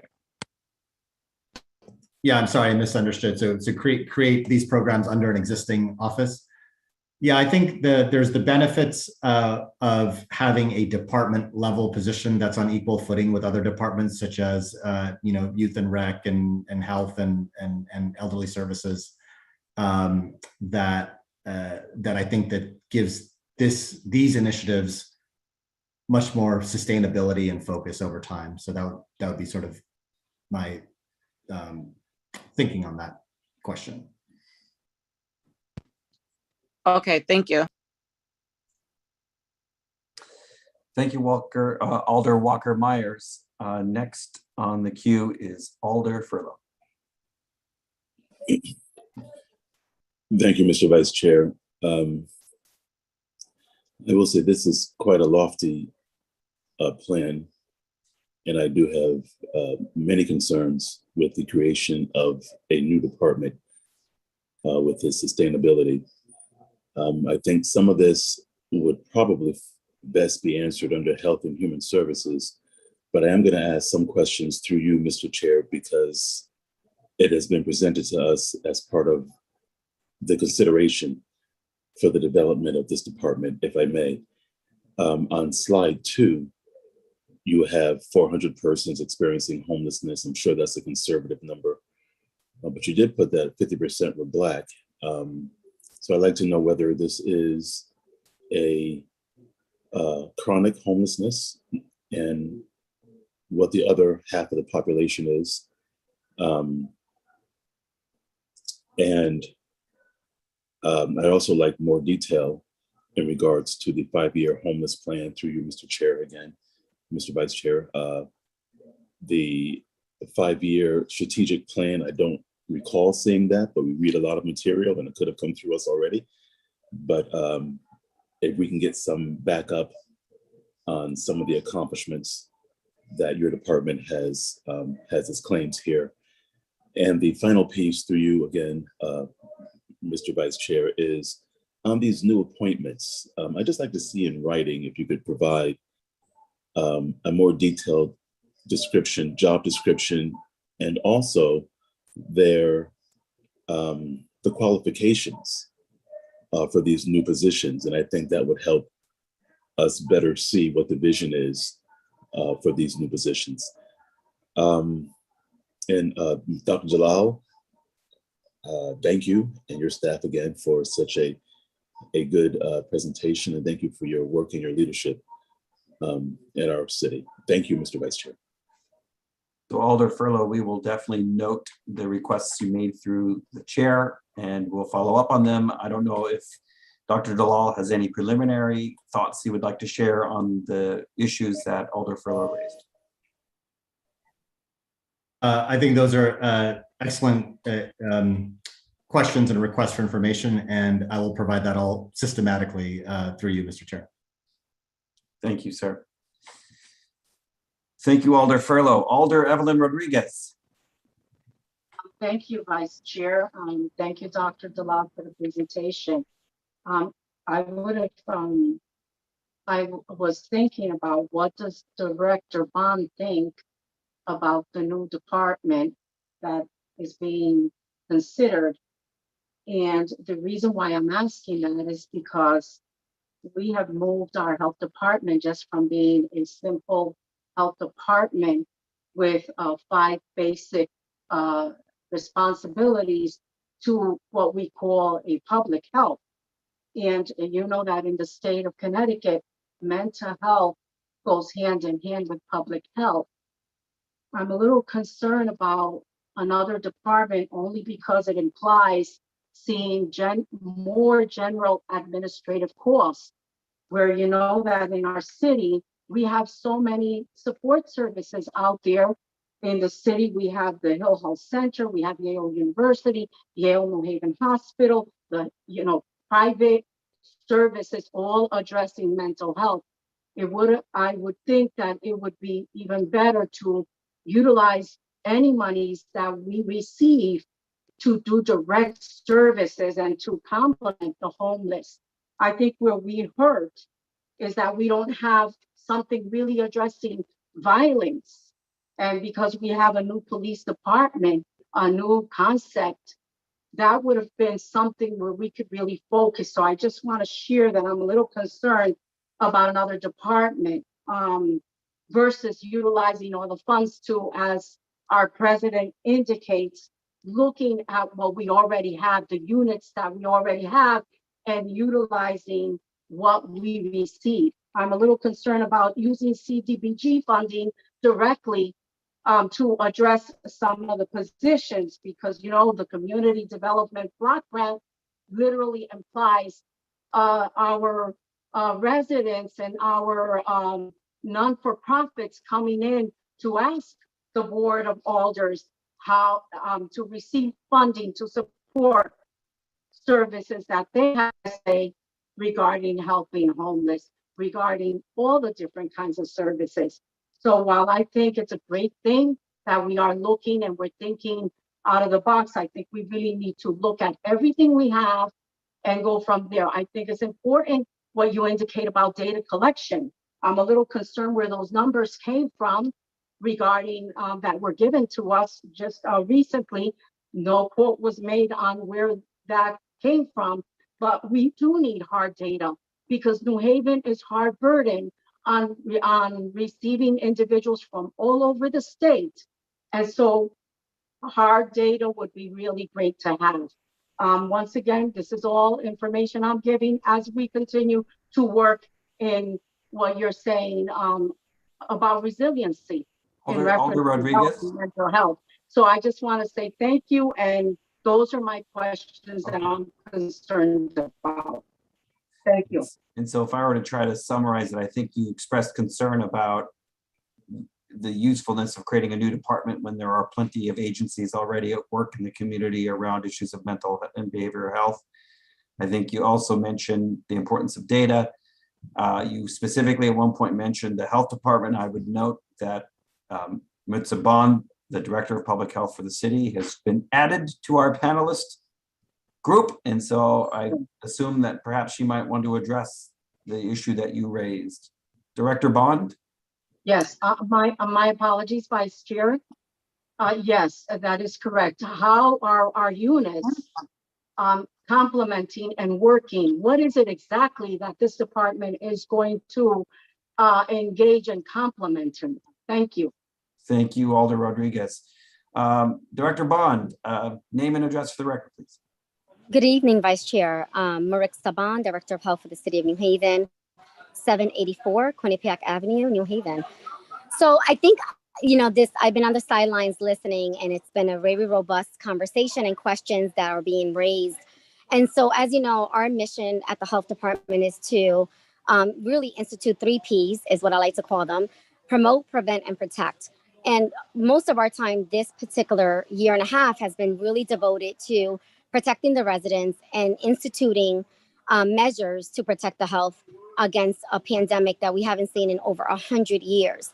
One of the things that we have recognized with answering this pandemic, responding to this pandemic, is our ability as a city to be able to be conveners with multitude of partners that represent different sectors at different times, and also being that data technical person where we can really be able to, through our epidemiologist division, be able to share data that is accurate and timely so that we can not be reactive, but to some of the points that were made earlier, be able to look at data live so that we can have some true interventions in place. So I want to commend the leadership from Dr. Delau and really his vision to trying to integrate really what we're starting to see, not only as a nation and as a state, but in our very own city, is the social impact that the pandemic has had on our community. And so as a city, we really have a responsibility to foster this relationship with external partners, because we certainly do not want to duplicate anything. We want to be able to track these changes. And so we are honored as a health department to be able to be that arm of technical support as we hopefully can get this department that's going to address a number of social issues that are negatively impacting our community and really have some traction around changes for the betterment of the community. If I may add, please, Dr. Delau. I think what Director Bond is alluding to is actually already happening in some respects, and I just, would be nice to be systematic and comprehensive about it. The example is that our violence prevention group, interagency group that I mentioned previously, already has participation from the health department. The general epidemiologist is a regular participant in that group, provides technical information around violence prevention, is engaged in data analysis around violence prevention. And I think it's just a wonderful addition to and a wonderful role that the health department plays with respect to collaborating and supporting this effort, which can only potentially grow. So I think it's a good partnership in the making. And I just, if I can, through the vice chair, just say one last comment. I think, as you all know, and I want to thank our Madam Chair, have been involved in our strategic planning. And so I think this particular alignment will really achieve our health equity goals that we're trying to do within the health department, and be able to work collectively, not only through interdepartments, but also externally with our external partners. Thank you, Director Bond. Thank you, Dr. Delau. Any further questions, Alder Rodriguez? You're muted. You're muted still. We can tell that you're speaking.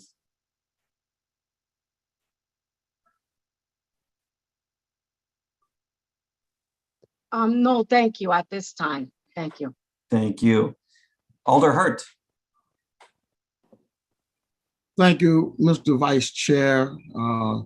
Dr. Delau, thank you. Director Bond, thank you for being here. And Mr. Gormady, thank you. My sentiments with all my colleagues is the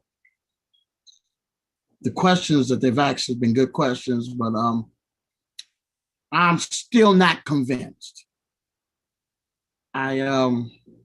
Given that we've been dealing with a pandemic, I must commend the administration for a job that they've done, a well done job in the city of New Haven, covering the residents with this pandemic that we got going on, and a phenomenal job, I must say. But these issues that this new department is bringing, that's existing already. What different is this department going to do that the other departments aren't doing? If that sounds right. We have these departments, we have these issues in our community and in our city that should have been addressed way prior to this administration, But now that this new administration is in, for the past 2 years, things have been increasing. But what difference is going to make developing a new department when we have not addressed the existing issues? Thank you, Mr. Chair. Thank you, Alder Hart. Dr. Dalal, you have another opportunity to explain why creating a department that doesn't already exist would make a difference. Sure. Thank you, Alder Hart. And I can offer a few concrete examples where I think hopefully will help inform the discussion. Within this department, we're proposing to house the crisis response team. Now, currently, the crisis response team is an initiative led by Mr. Carlos Sosa Lombardo of Special Projects. He also has other responsibilities around overseeing the reentry work. So that is, to us, one of the most important initiatives that we have launched at least out of CSA. In order for that to succeed, it needs to be embedded in a department leadership structure. It is difficult for me to foresee that type of initiative would succeed if it's sort of hanging on its own as an orphaned initiative. It's a really important initiative. It's something that the residents of New Haven called on us to do and do it right, to examine how we can send non-police response in scenarios where that's warranted. So I think having that live in a departmental home, which it currently doesn't right now, is important. There are two other initiatives that we are aiming to establish that would need a departmental home. One is the Office of Violence Prevention. I think Alder Rodriguez alluded to this earlier. Organizing efforts around violence prevention is absolutely critical. Other cities have done it. They've had successful models. We'll learn from them. What we've learned is that they have an established infrastructure that lives outside of the police department. So that's one area. So it needs a departmental home. And then finally, our mental health initiatives, which is exciting and brand new, would work to coordinate services, as Alder Rodriguez mentioned, but also have a community-wide, a public health framework to mental health as well. So we would be looking at bringing mental health services to the community rather than waiting for people to access mental health services. That would be kind of the philosophy. So I think it's a lot of initiatives to be organized in a scattershot way. And I think a department can really bring the focus and attention that they deserve and help them sustain and succeed over the long term. Alder Hurt, further questions? Thank you, Mr. Vice Chair. Again, I thank you, Dr. Dalal.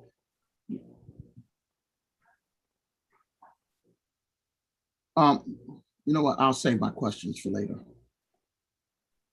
Well, now's the time to ask questions, but if you have thoughts you want to share during deliberations, you are welcome to do it. Well, thoughts, let me put it thoughts. Okay. But I agree with my colleague, Mr. Majority Leader Furlow, for saying that Health and Human Services really need to be a part of this. And I look forward to it coming to the Health and Human Services Committee.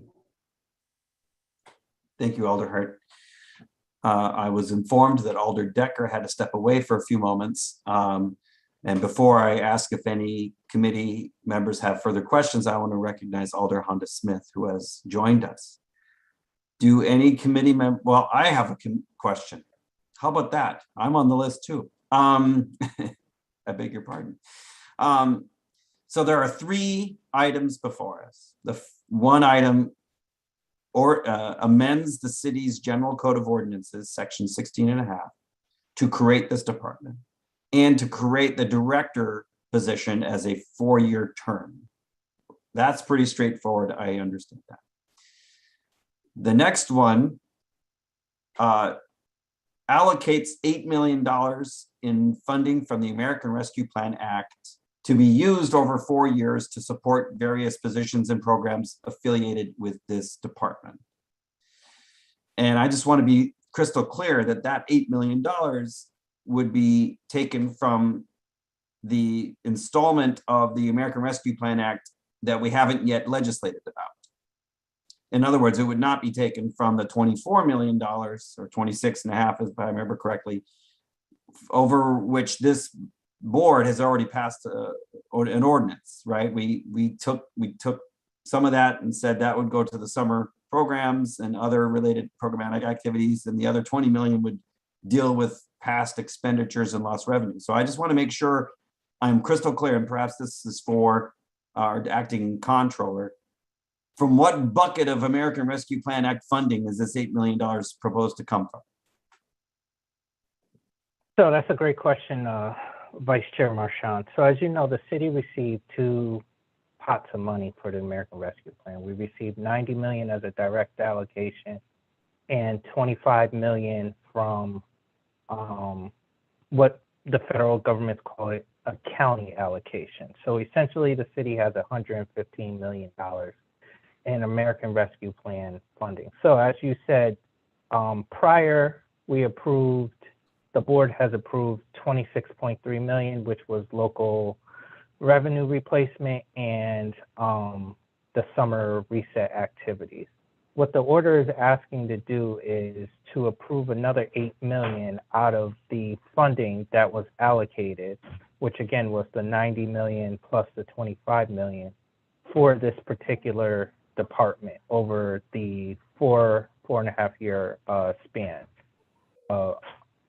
using the American Rescue Plan funding. Mr. Gormany, does it matter which it comes from? Because the resolution before us starts off by mentioning the overall $1.9 trillion act, but it never actually mentions the local or the county allocations, and it doesn't give it doesn't specifically mention which bucket of money that this would come from. And do you think that that's important that it do that? Right now, based on everything that my office has been researching, and again, this is federal funding that is nationwide, and the rules and regs have not been very clear. They're changing as I think more counties and governments and states start spending down the American Rescue Plan funding. But to answer your question, right now in all the rules and regulations that we've read in my office, and I have a staff member who's helping me with this and another staff member coming on board to help with this, there really is no difference in the actual spending between the two allocations. Nothing that we've seen from the U.S. Treasury guidelines. So basically the sources and uses for the county allocation and the direct allocation are primarily the same at the moment. Okay, thank you, Mr. Gormany. I'm sure that we'll be keeping an accurate count, possibly in a future monthly report, of all the monies that have come in and which monies have have been spoken for already. So we make sure we keep a good, accurate count of all that. My last question is about the transfers. And my recollection of Dr. DeLaw's presentation is that there are a couple of existing positions that would be changed in terms of their position in the organizational chart. I'm going to try to find that again. Let me see here. I believe it's the Special Projects Director for the Reentry Community Crisis Response, the Coordinator of the Office of Housing and Homeless. And those are two existing general fund positions that would end up in a different place in the budget. And so I'm wondering, are we missing a change in the budget that this ordinance amendment should also be making, right? Because you move the money around, but they also have to change where the positions are listed in the budget if the organization is going to change. Isn't that correct, Mr. Gormany, or am I barking up the wrong tree? I believe, and I'm pulling out the resolution, but I believe the resolution does, the ordinance budget transfer does do that. So within the budget transfers itself, there is a portion of Community Services Administration, which is $157,995. Those are actually the two positions because the positions are budgeted in administration. So what we're proposing to do is move that amount of money, which are the two positions, the special projects director and the coordinator for homeless, over to their section within the new department, the new department itself. So that's what the ordinance amendment, that's what that 157,000 is doing. So you're absolutely correct. With the approval of this ordinance amendment, essentially you would see the two positions listed in however we do it. I haven't created the numbers or whatever it is yet, but whatever the overall new department, if approved by the Board of Alders, you would essentially see those positions move from CSA to that new department. Could you, Acting Controller Gormany, could you create a document for us that gives them new budget numbers, and we could have that as an exhibit or an addendum or an attachment to the ordinance amendment, or just part of the packet? Absolutely, I can provide that for you. Thank you. I just seem to recall in one of our prior transfer issues, we also had to deal with the position titles. Maybe that was a reorganization where there was a position title change as well. Okay. Well, those were the technical questions I had about the three items that are before us. Do members of the committee have any additional questions for the city staff who've given and made this presentation?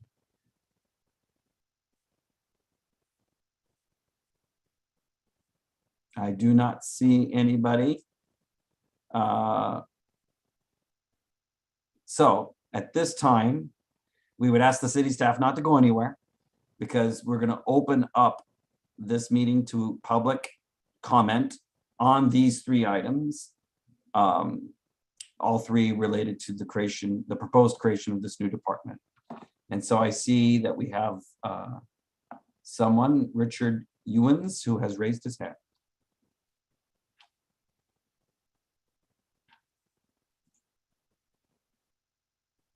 Hello, sir. I see you. If you can unmute and give your name and address, you may testify. Sure. My name is Richard Ewens. I'm a person in recovery. I've from mental health as well as drug addiction, as well as being homeless. First, let me say that Dr. Dalal and Mr. Lombardo, I tip my hat off to you. You guys are hitting the nail on the head. There is, as a person, as a recovery support specialist, I work at Perch, part of Yale Program for Recovery and Community Health, and I working with people who are at this program called CREST, and a lot of the residents live in some of the local Resnick housing, that people who are returning citizens, as well as people who are at Sierra on Howell Street. And so as I try to be supportive and try to be an example, a mentor, and one of the problems that they run across a lot of is the services that are not, the barriers that they, in terms of getting services for their needs, in terms of trying to be independent, in terms of getting affordable housing, in terms of trying to be drug-free. They call this program resilience. And I've been resilient in a lot of situations, and being sober for a long time, and having goals and doing things that to move my life further has been challenging. And although I've never been to prison, when you come out and sign job applications, and public housing and affordable housing is not always available. I've heard statements here today that saying that services are already in place to help people, but I don't see it. The services that that people have been speaking about today from the health department, and I'm not trying to kick anybody's can. It's not being, the people that I'm talking to, the people that I'm working with, they're not receiving those services. So you're seeing uprising and overdoses. You're seeing everything that is going on in this city that is looking like, from not only just the pandemic, but from the health disparities and the disparities in general. Why is it needed? Because if we don't do it, if we don't follow through, if we don't hold ourselves accountable, we'll be just like the 30-year-old, better yet 50-year-old urban renewal that Richard Lee had instituted in our city. And we'll be paying the price for it now as citizens of New Haven. So the thing of it is that if they give us the opportunity to do this, not only do the community has to be involved. For some ungodly reason, for all the resources that are available, the community voice is never heard. And then we say it doesn't work because because the community needs are not being met. But we still have people working and making money, but at the same time, the community's needs are not being met. If you're not listening or feeling the pulse of the community, how can you go in the operation room and not know what part of the body to operate on? I asked this alders, and I know Alder Jeanette, I've talked to her, I've been around her, and I know she's committed. I ask you all to consider this. I ask you all to recognize the fact, to look a little bit deeper, because I talk to these gentlemen every Monday, Wednesday, and Thursday, and it's almost like looking at dogs fighting for the same bone. So I ask you to commit to something that will make them know that they matter, that they count, and that they can do better. Because resilience is there, but it also, resilience can run out too. So I plead with you, for whatever budgetary issues you have going on, whatever else is going on, to look at the person as a person who's trying to regain their life, trying again, getting back up. How many times do people have to pay for a crime? So that's all I have to say. I'm just hoping that you all will really look at the true issue here and what the purpose of this thing is supposed to do. And in 40 to 50 years, we don't have to look at this opportunity and say that we didn't do what we're supposed to do. Thank you. Thank you very much, Mr. Ewens. We're grateful for your testimony. Certainly you're speaking to the need, the incredible need that exists in our community that this proposed reorganization is supposed to try to address. I mean, Vice Chair, honestly, are we ignoring what happened 2 years ago on the Green? I mean, the Green is in the middle of two of the greatest institutions in the world, the mayor's office and Yale. Mm-hmm. Are we ignoring what happened 2 years? Was it 2 years ago? What happened there? Are we just putting blinders on? Thank you. I mean, let's keep it real. We appreciate you taking the time to testify and to give us your insight and your experience. Well, thank you for having me. I appreciate you. Would any other members of the public wish to testify on these three items? I see a hand gone up, Mr. Doyens.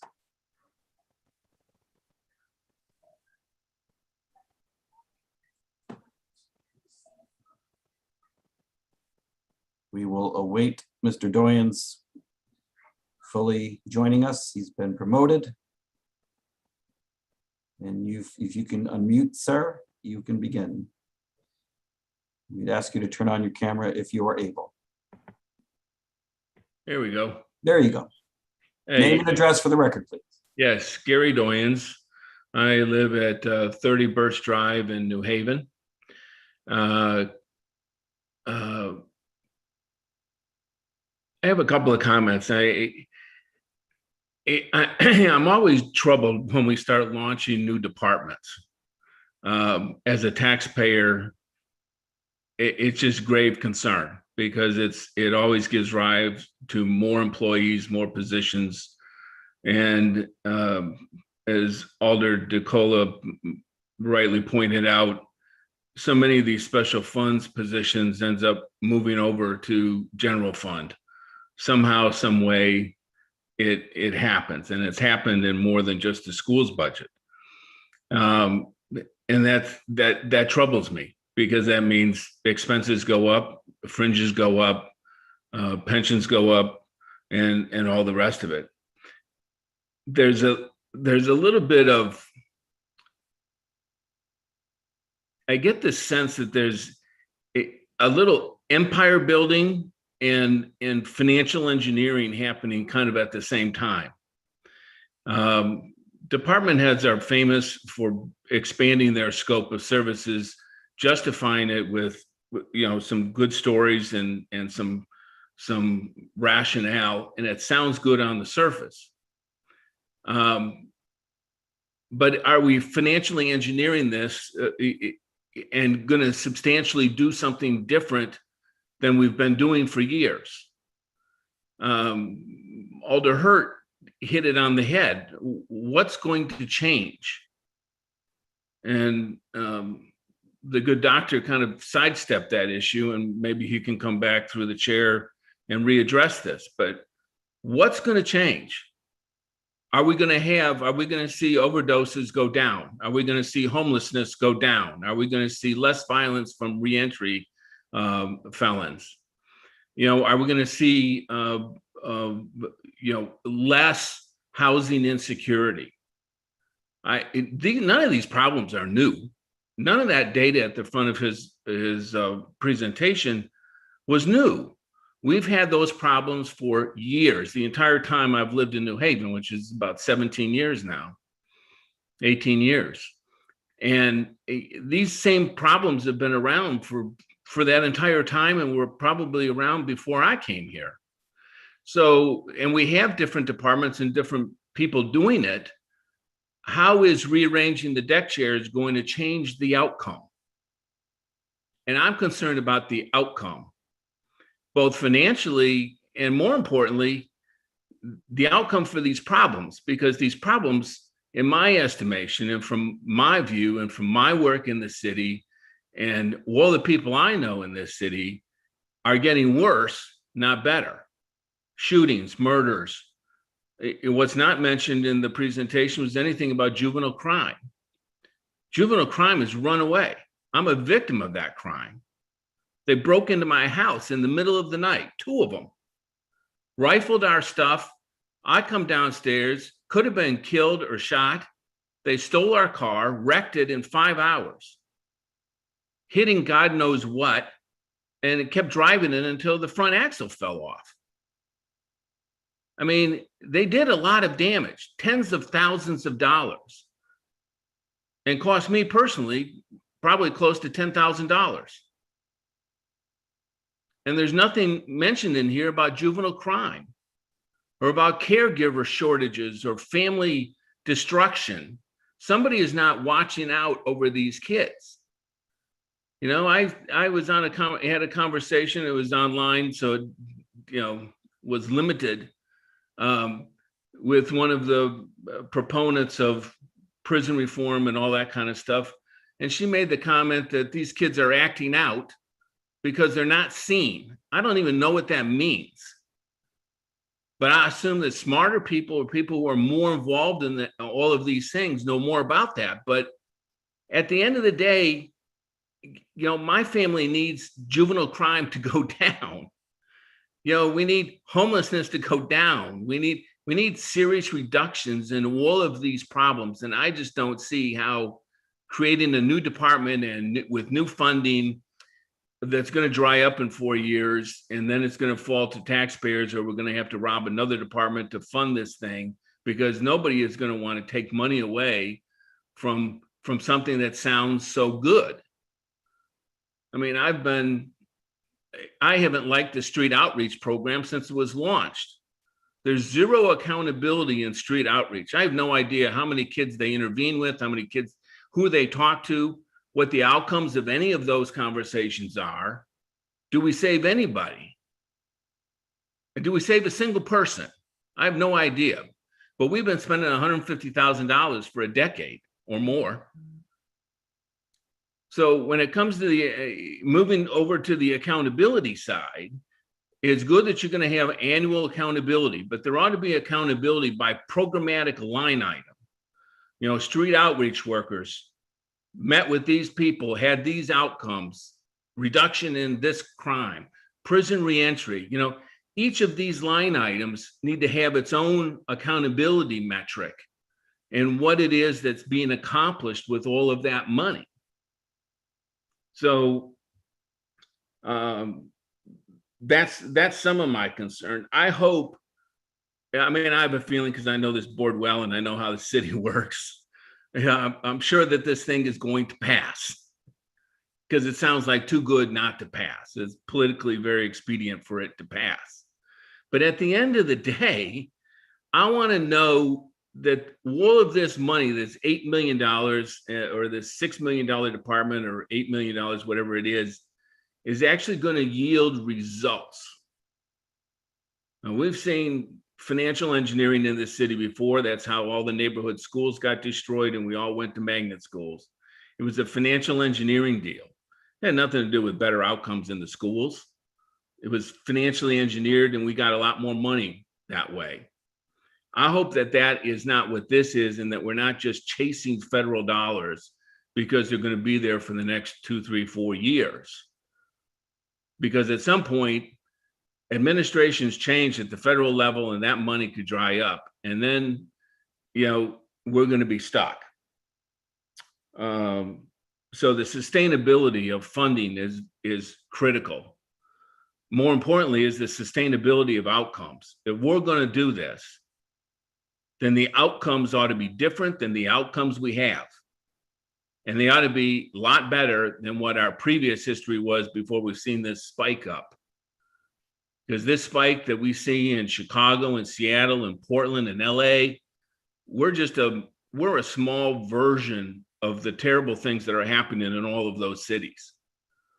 So I hope that whatever we're doing is we're not just copying what other cities have done structurally, but that the outcomes of whatever money we spend in this department is actually going to yield a concrete, verifiable, accountable, data-driven result that says our city is going to be better a year from now than we are today.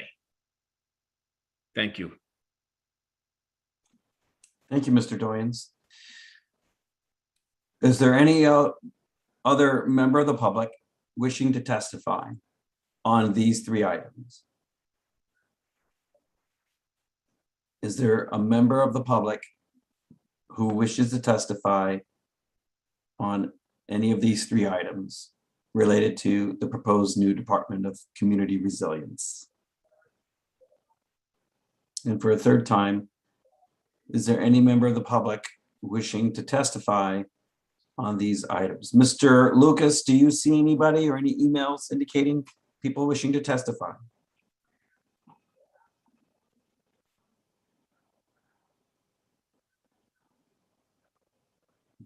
I think that's a no. All right, so our intention is to move to the next item, which is the monthly report for the month of June. Seeing no objection, let's move to the monthly. This is the final item. We'll ask for public testimony after Mr. Gormany gives a presentation and we ask whatever questions we may have. And then our intention is to deliberate. So for the city staff who are here for the prior items, you're welcome to stay with us. We might demote you just to have fewer tiles on our screen.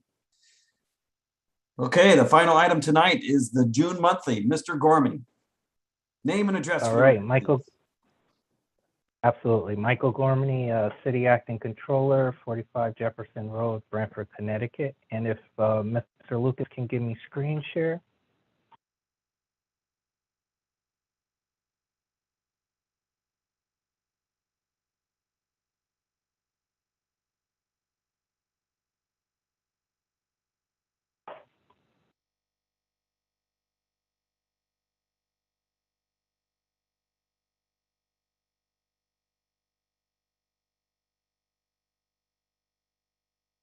All right, Vice Chair, just waiting for the screen sharing and I'll get started.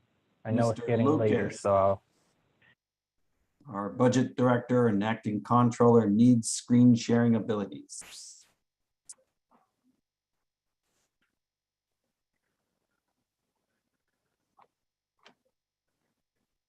There we go. Okay, great. All right, so I know it's usually a lot of information, and again, I know it's getting later, so I'll try to go through some of this information for the committee members, starting with our medical benefits. This is projected through the mid-June on where we were at for medical benefits. This projection is actually a little less than what I had projected for the month of June in the prior report, which is good news on the city's medical benefits side. So right now we are projecting to spend about $117.4 million in actual expenditures for the fiscal year, which is about 4.94% above fiscal year 1920. On the revenue side, we are projected to collect about $118.2 million in actual revenue. So again, when you look at the outside revenue through June, you'll see we're about $1.7 million less than the previous fiscal year. Again, as I mentioned in prior meetings, this is due to various vacancies in both general and special funds and positions that we've seen. Again, as we don't have expenditures for vacancies, we also don't get the revenue in the overall fund itself. Prescription rebate, you see right now as of early June, we had $3.7 million booked as prescription rebate. We may see a little bit more coming in as we continue to reconcile the overall medical expenditures. So again, you see we have about $118.2 million projected for overall revenue, with $85.7 million coming from the general fund itself.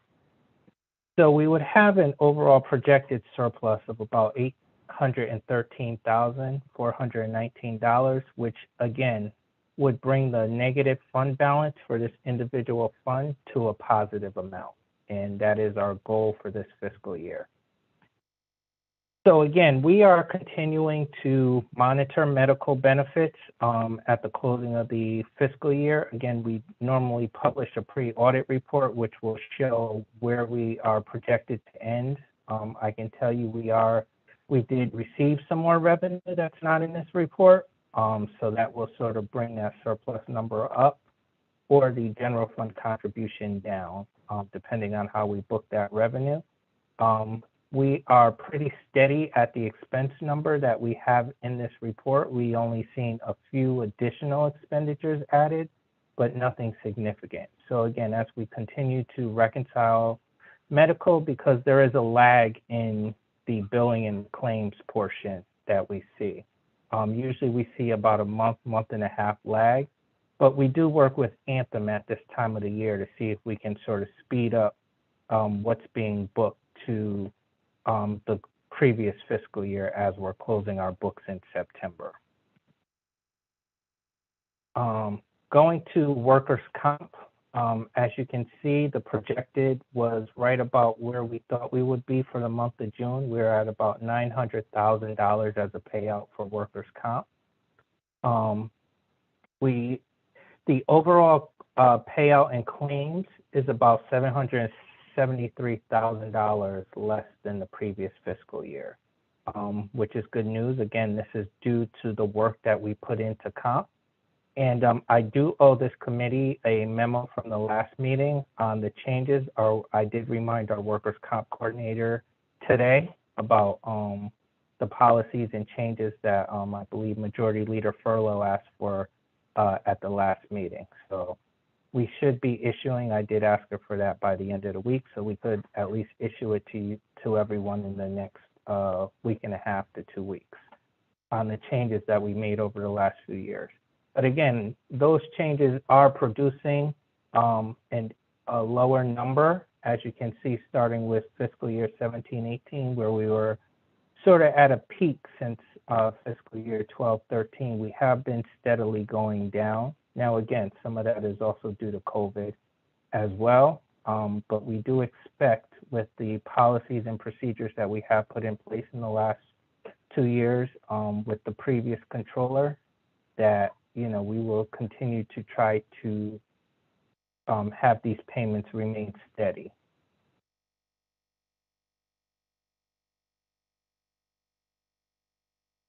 Going to our self-insurance fund, again, we're still at about the $1 million mark that we paid out in litigation. So what you see again is a contribution of $2 million, which are for any claims that we may see that were for last year going into this year. We are looking at booking the full $2 million. We had 2.6 budgeted, but we're looking at booking $2 million, which you would see would create about a $913,000 surplus within that fund. And again, this is sort of due to COVID when the courts were closed and there were really no claims going on. So now that courts are now reopened and we are seeing litigation going on through the Litigation Settlement Committee, which President Walker Myers and myself are a part of that committee, we do need to look at increasing some of that funding for claims that may have been filed last year but settle in fiscal year 22. So that's one of the reasons why you see, even though the expenditures are $1 million, we're contributing $2 million to that actual fund. Going to the general fund and just starting at the overall summary piece. So you'll see, again, as I mentioned at the last meeting, I was looking at the actual deficit going down, which as we continue to close the fiscal year, we have seen improvement. As of June, we were looking at about a $9.3 million deficit between revenues and expenditures. Again, we did not close our books until the end of August, beginning of September. So I am still seeing some improvement. So I do hope to get that $9.3 million deficit down as we're closing the books for the fiscal year.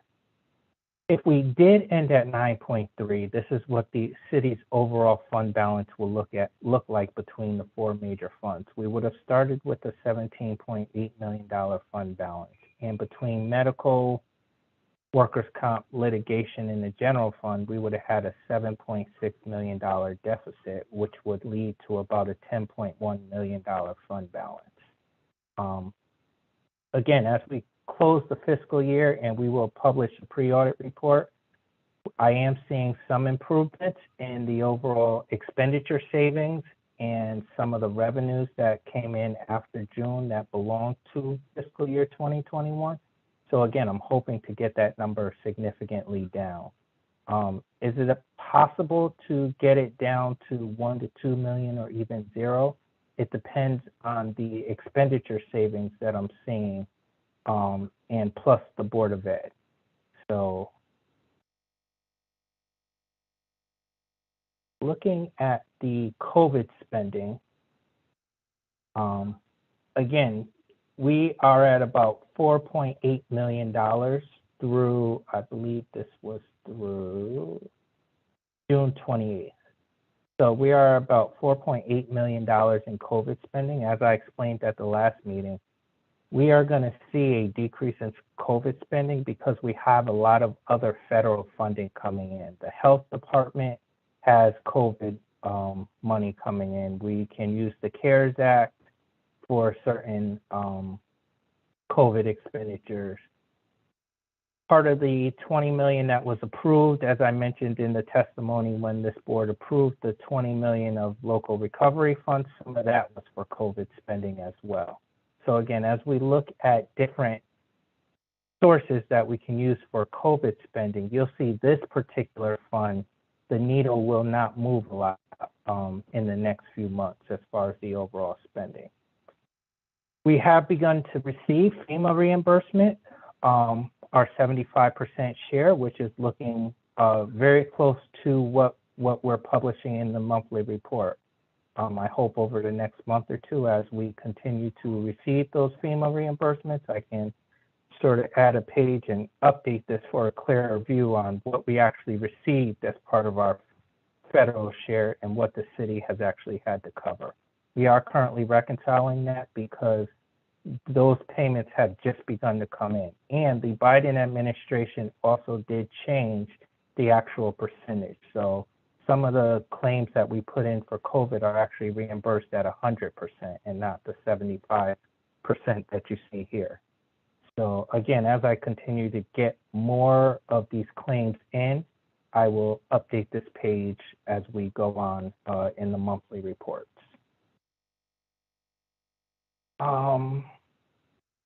Just going through revenue. So as you can see right now at taxes, we are about $1.8 million above budget, which is great.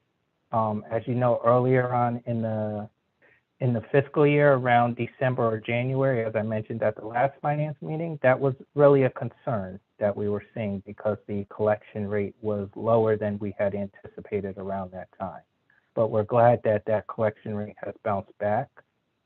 We are looking at about probably a 97.8% collection rate. Over the last few years, we've been at 98 and above. So part of that is due to COVID and some of the programs that we've seen that will be below 98%. I want to say in like the last 6 to 7 years. But again, it's still a good collection rate to have at 97% of the taxes that we're collecting. We will continue to monitor that. Taxes are collected through the end of August and apply towards the last fiscal year based on when the grand list year is. So again, that is one of the revenues that we can actually see increase slightly beyond this report into the pre-audit report, because we are still collecting revenue that belongs to fiscal year 21. We were down slightly in state revenue for the year by about $636,000. Again, part of that was colleges and hospitals that we've seen, and that has to do with the budget number when we were preparing the fiscal year 2021 budget compared to the actual revenue received, minus some of the pilot payments that we have to make to subsidiaries such as Chapel West, part of the city charter. On the local revenue, again, I won't go into it too much because I know it's getting later, but we talked a little bit about meter receipts. So right now we're at about 3.2 million, which is slightly above where we were projecting earlier on in the year. And again, that was an increase that we were seeing in the last quarter of the fiscal year, primarily May and June, where we did see an increase in parking downtown and in other areas of the city. Building permits came in at 22.5 million, which was about 3 million above the actual budget for the fiscal year. Parking tags came in right where we projected, about 1.5 million for the year. Again, that is due to primarily two things: COVID, especially early on in the fiscal year, and vacancies that we've seen throughout the fiscal year for parking enforcement officers. Real estate conveyance tax was another one. We're at about $1 million above budget as of the June report. So that's a good story. And that is, so overall, we are looking at the June report of about $11 million in actual revenue. Revenue loss between the actual budget and what we're projecting to collect for the fiscal year. And quickly to go through it, on the expenditure side, we did see savings in a few departments. So again, starting with our police department, we're projecting about $2 million in actual savings. Even with them exceeding the overtime budget, we had vacancies throughout the year that that covered the excess and overtime. So you'll see that in the actual closeout transfer pre-audit report that we'll be working on towards the end of August to submit to this board. The fire department came in less of a deficit than anticipated for the fiscal year. Right now, they're at about 452,000. Early on in the fiscal year, we were projecting about 1.5 to 2 million, depending on how overtime trended and the number of vacancies that they've seen in the department. The health department has a larger surplus due to a lot of vacancies that we've seen throughout the year. We did have nursing turnovers in the department. I know Director Bond had testified to that during her budget presentation when we were adding nurses. But during fiscal year 21, we did see vacancies primarily in public nursing in the health department, which created about $652,000 in overall budgetary savings. Expenditure reserve. Expenditure reserve was something allocated by the Board of Alders in the fiscal year 2021 budget of $4 million. Currently, we are projecting to use nothing in expenditure reserve, which creates a large surplus within that actual line item. Again, expenditure reserve was primarily going to be used for any expenditures that came up during the fiscal year, COVID or non-COVID related, that we needed to transfer funding from one line item to another. Now, we did during the year approve 2 transfers from this line, one to the fire department, which was to cover the overtime, and the other one was related to nurses in the health department. So as you can see, with the health department running a surplus, that transfer from expenditure reserve would not be needed because those expenditures and the overall salary surplus covered the additional expenditures needed for those temporary nursing expenditures that we've seen. One of the larger deficits that you see in expenditures is related to debt service, and again, that debt service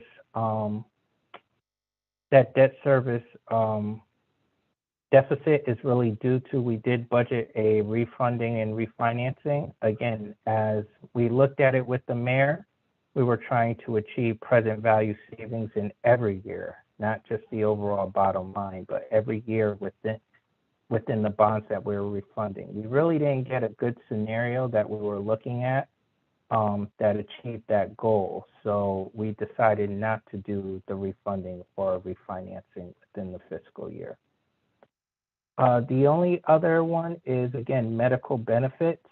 As you can see, we budgeted $83.6 million. We are projecting $85.4 million as a contribution to the actual fund. So that does create about a $1.7 million deficit within the department.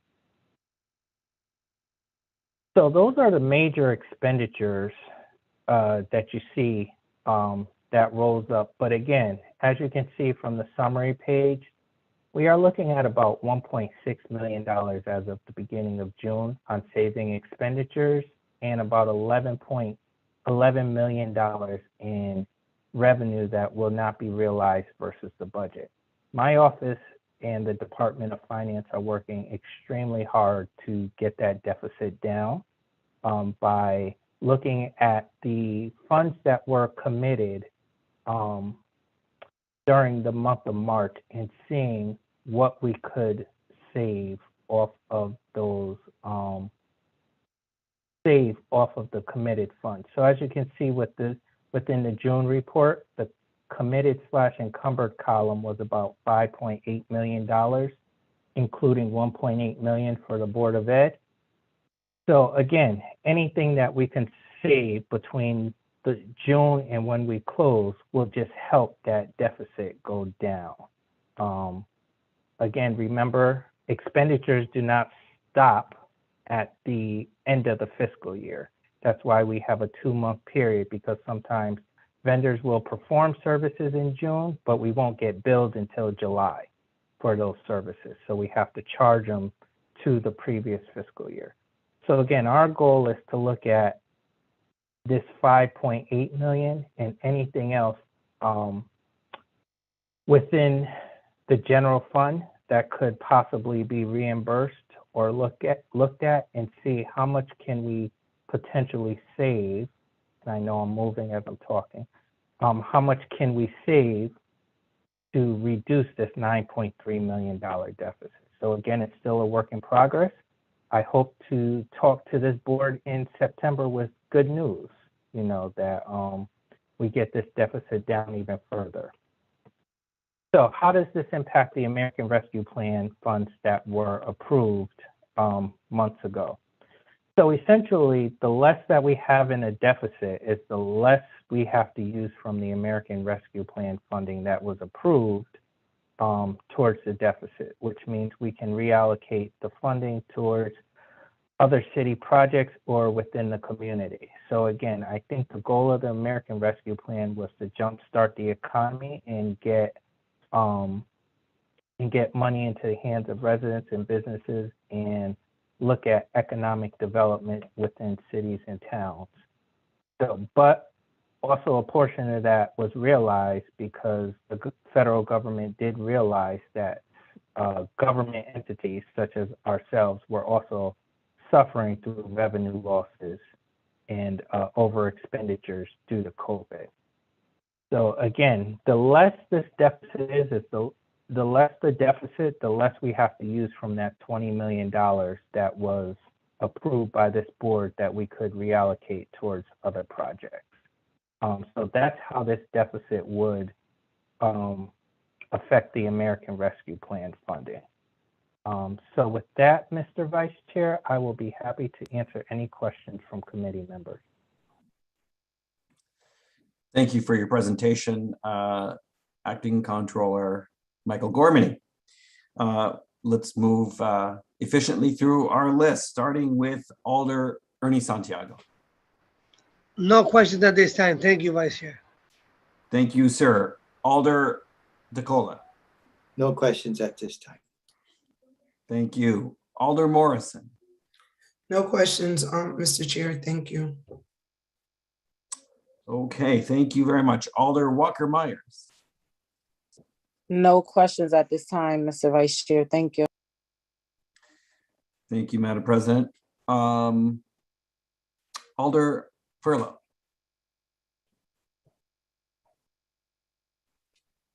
I have no question at this time, Mr. Vice Chair. Thank you. Thank you, sir. Alder Evelyn Rodriguez. No questions at this time. Thank you, Vice Chair. Thank you, ma'am. Alder Ron Hurt. Mr. Vice Chair, I have no questions at this time. Thank you, Mr. Vice Chair. Thank you very much. Alder Decker. I have no questions. Thank you, Mr. Chair. Mr. Gormany, your presentation really hit the spot, I think. I appreciate your explanation. The questions I had, you answered right at the end. And I look forward in September to learning more about how the fiscal year is being wrapped up and what the interplay is between the American Rescue Plan Act funds and whatever remaining deficit we may have. But I don't think I can ask you anything that you can answer just yet. You'll be answering it in a month's time. So thank you very much. At this point, all right, thank you. I'm going to open this up to the public. Does anyone from the public wish to testify on this June monthly financial report? For a second time, does anyone from the public wish to testify on this June monthly financial report? And for a third time, would anyone from the public wish to testify on this monthly financial report for the month of June? Mr. Lucas, Mr. Hayden, do you see any indication of people who wish to testify? That would be negative, sir. Okay. I move to close the public section. Second. The motion has been made to close the public hearing portion of this meeting. It's been seconded. Any discussion on the motion? Seeing none, I will call the roll. Alder Marchand, yes. Alder Santiago, Yes. Alder DeCola, Yes. Alder Morrison, Yes. Alder Walker Myers, Yes. Alder Furlow, Yes. Alder Rodriguez, Yes. Alder Hurt, Yes. and Alder Decker. Yes. The public hearing portion is closed. We thank the members of the public who came for their testimony. We thank the city staff for their presentations and their responses to our questions. I move item 1. Second. Item 1, which is the lease agreement between Cornell Scott Hill Health Center and the Q House, has been moved and seconded. Discussion on the motion. I'm looking for any raised hands, either with the Zoom feature or with hands up like this. Anybody wish? I see Alder DeCola and then Alder Morrison. Thank you, Vice Chair. I think this is a good move for Cornell and the Q House. It's going to give a valuable service to that area and to our residents in New Haven. So I'm voting in favor of this lease agreement. Thank you. Thank you, Alder DeCola. Alder Morrison. Thank you, Mr. Chair. Yes, I am of course, 1,000,000% in support of this lease agreement. I think, as I said earlier, that the Cornell Scott component is that needed button for this holistic, comprehensive service that we will provide, not just to the Dixwell community, but to the city at large. And so I'm really happy to see the long-term commitment that has been proposed, especially in this situation, because we have to constantly give the community, especially the Dixwell, New Orleans communities, the message to show that the city does care and that the Dixwell, New Orleans community is important, because there have been many years where our communities didn't feel like we were important, and we didn't feel like that investments are made to ensure our growth and development. But through this partnership, that is another step closer to showing us as a community that we all matter. And so I'm really happy to see this last piece come into play. I hope this committee will be in favor of this long-term lease agreement. And again, I thank Cornell Scott Hill Health Center, Michael Taylor, for your commitment to the Dixwell community. And again, if I would ask my colleagues to please support this item. Thank you, Mr. Chair. Thank you. I recognize Alder Santiago. Thank you, Ms. Vice Chair. I also am in agreement. I think it's a good move for both parties. Good for Cornell Scott. They're moving into a brand new building. Good for the Dixwell community. They've been there for a while, and they showed that they're going to be there for at least 20 more years. Show that they care about the community, and I'm voting, like my colleague said, 100% yes. Thank you. Any further comments from colleagues on item number 1? Seeing none, I will call the roll. Alder Marchand, yes. Alder Santiago. Alder Santiago, you just muted yourself. I say yes. Sorry about that. All right. Alder DeCola. Yes. Alder Morrison. Yes. Alder Walker Myers. Yes. Was it in regards to the spiritual warfare? Yes. Alder Rodriguez. Yes. Alder Hurt. Yes. Alder Decker. Yes. The item carries. I move item 2, the Walker Rink. Second.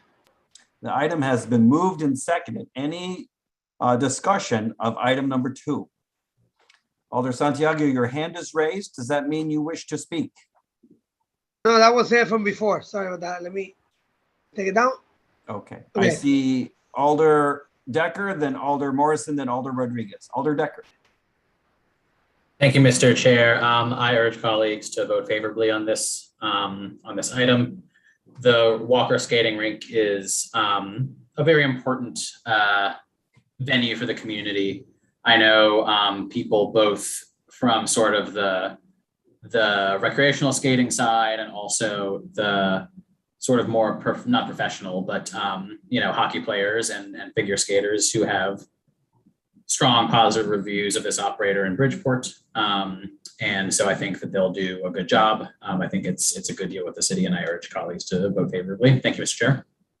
Thank you, Alder Decker. Alder Morrison. You are muted, Alder Morrison. Thank you, Mr. Chair. I just stand in support of this item. I think that it's so important to really reinvigorate our skating rink, but also to utilize the people that know the work. So often we try to cut corners and not, go get the professionals and feel like we can do things in-house. And, if you have people that this is what they do, this is the best, direction to go in to ensure that one, money is made, right? To be able to maintain the building, and also monies to go back into the general fund to be able to provide more services for our city. So I'm so happy to be in the city and a part of this this board to be able to make that weigh in on such a keen item. So often you don't really see a lot of the skating and things of that sort in the inner cities. You see them more so in the suburban areas, but for us to be able to have such a gem, such a valuable service in our community really speaks to who we are and our growth, development, and along with the partnerships, and to make sure that we get the best to provide the services for our residents. So if this passes through this committee and the full board, I just can't wait to see the outcomes of this type of partnership. So again, I am in support, and I hope the rest of my colleagues support this. Thank you, Mr. Chair. Thank you, Alder Morrison. Alder Rodriguez. I'd just like to share that I think it's a wonderful opportunity. Again, we need to enhance all the services that we can regarding recreational and fun, and the partnerships that this entity has with the Board of Education and our local college, Albertus Magnus. These are very good things. So I'd like to encourage this. Thank you, Vice Chair. Thank you, Alder Rodriguez. Alder Decker, your hand is raised. Is that from before, or do you wish to make another comment? And the hand goes down. From before, my apologies. That's okay. Any further comment on this item?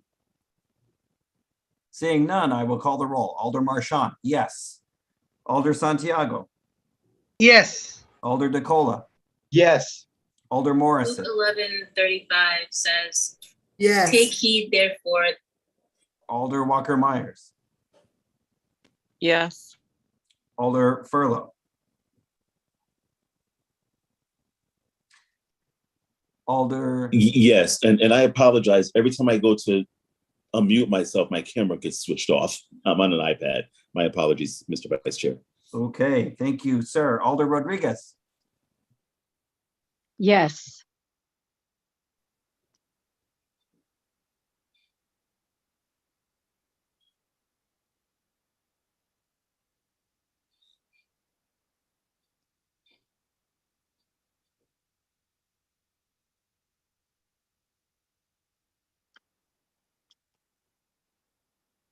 It looks like Mr. Chair, are you frozen? I believe he's frozen. Okay.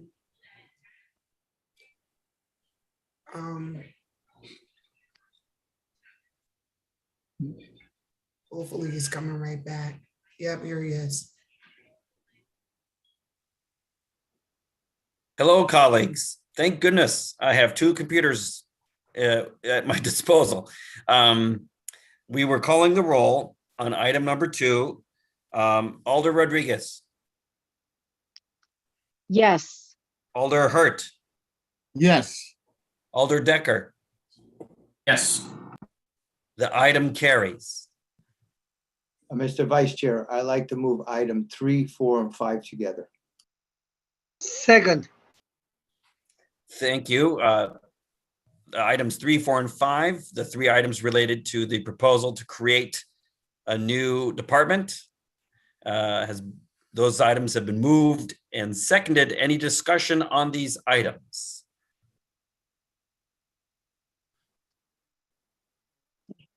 I see Alder Walker Myers, and the others are joining the queue. Alder Walker Myers. Thank you, Mr. Vice Chair. I just wanted to be on the record that these positions won't automatically go into the general fund.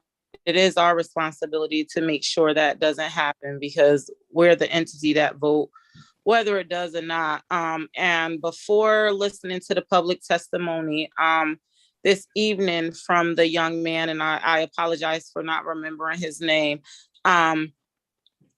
you know, I was a little bit skeptical about whether we need to develop a new department to get this kind of work done.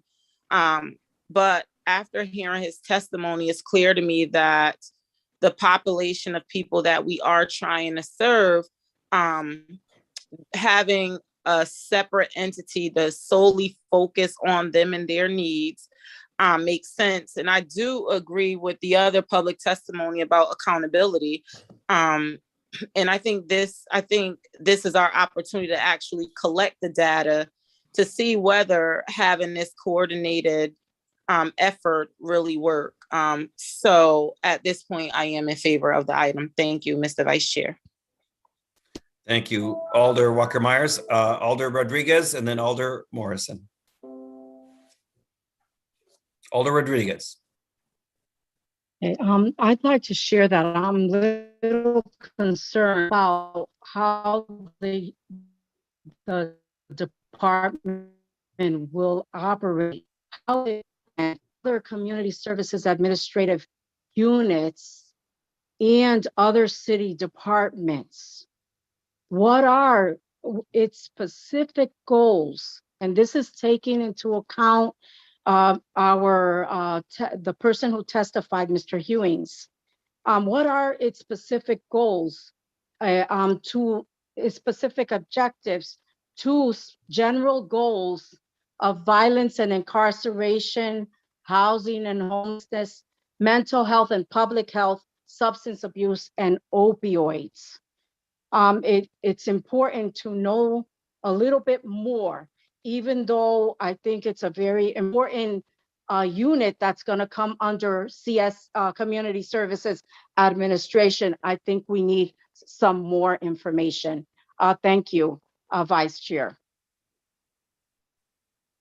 Before I recognize Alder Morrison, Alder Rodriguez, are you saying that you think we need more information before we make a recommendation, or do you feel that we can move this along, but in the course of time, you would like to see more data about what's happening?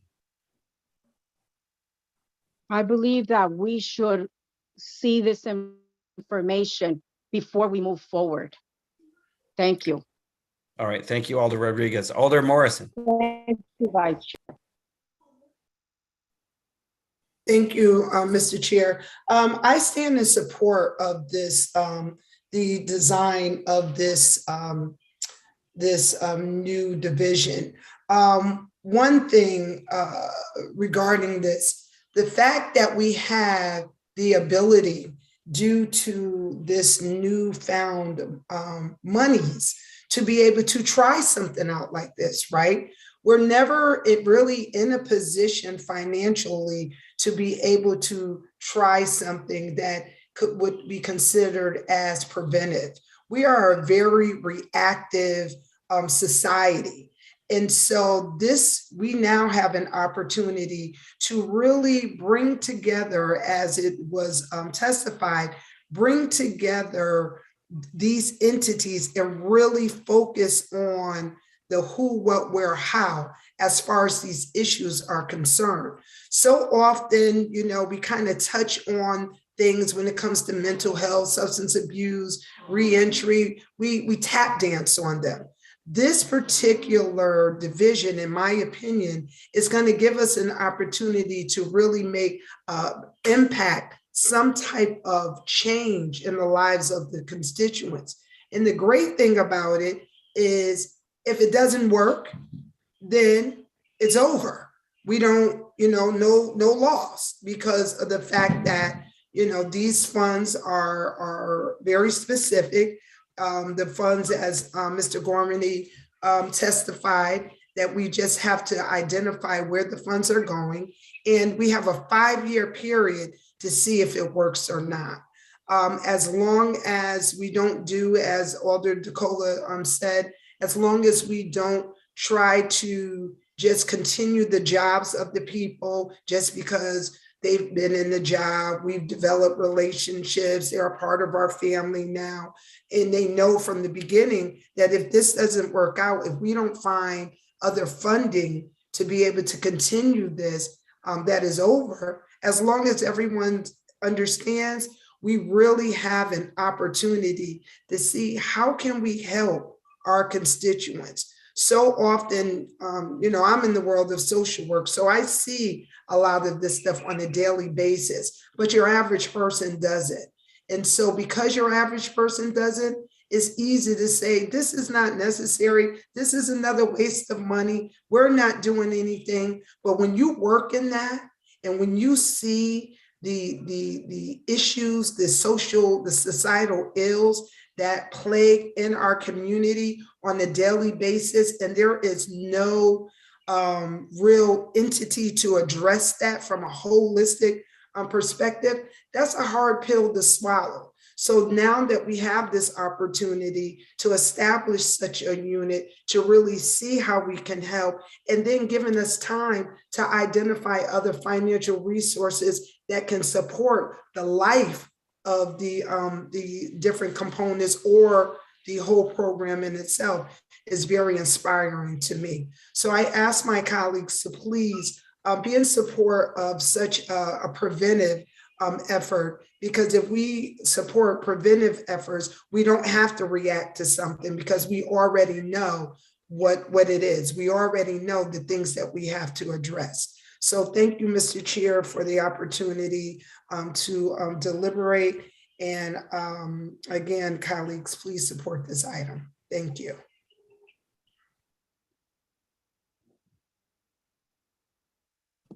Thank you, Alder Morris. And I see that Alder Decker has raised his hand.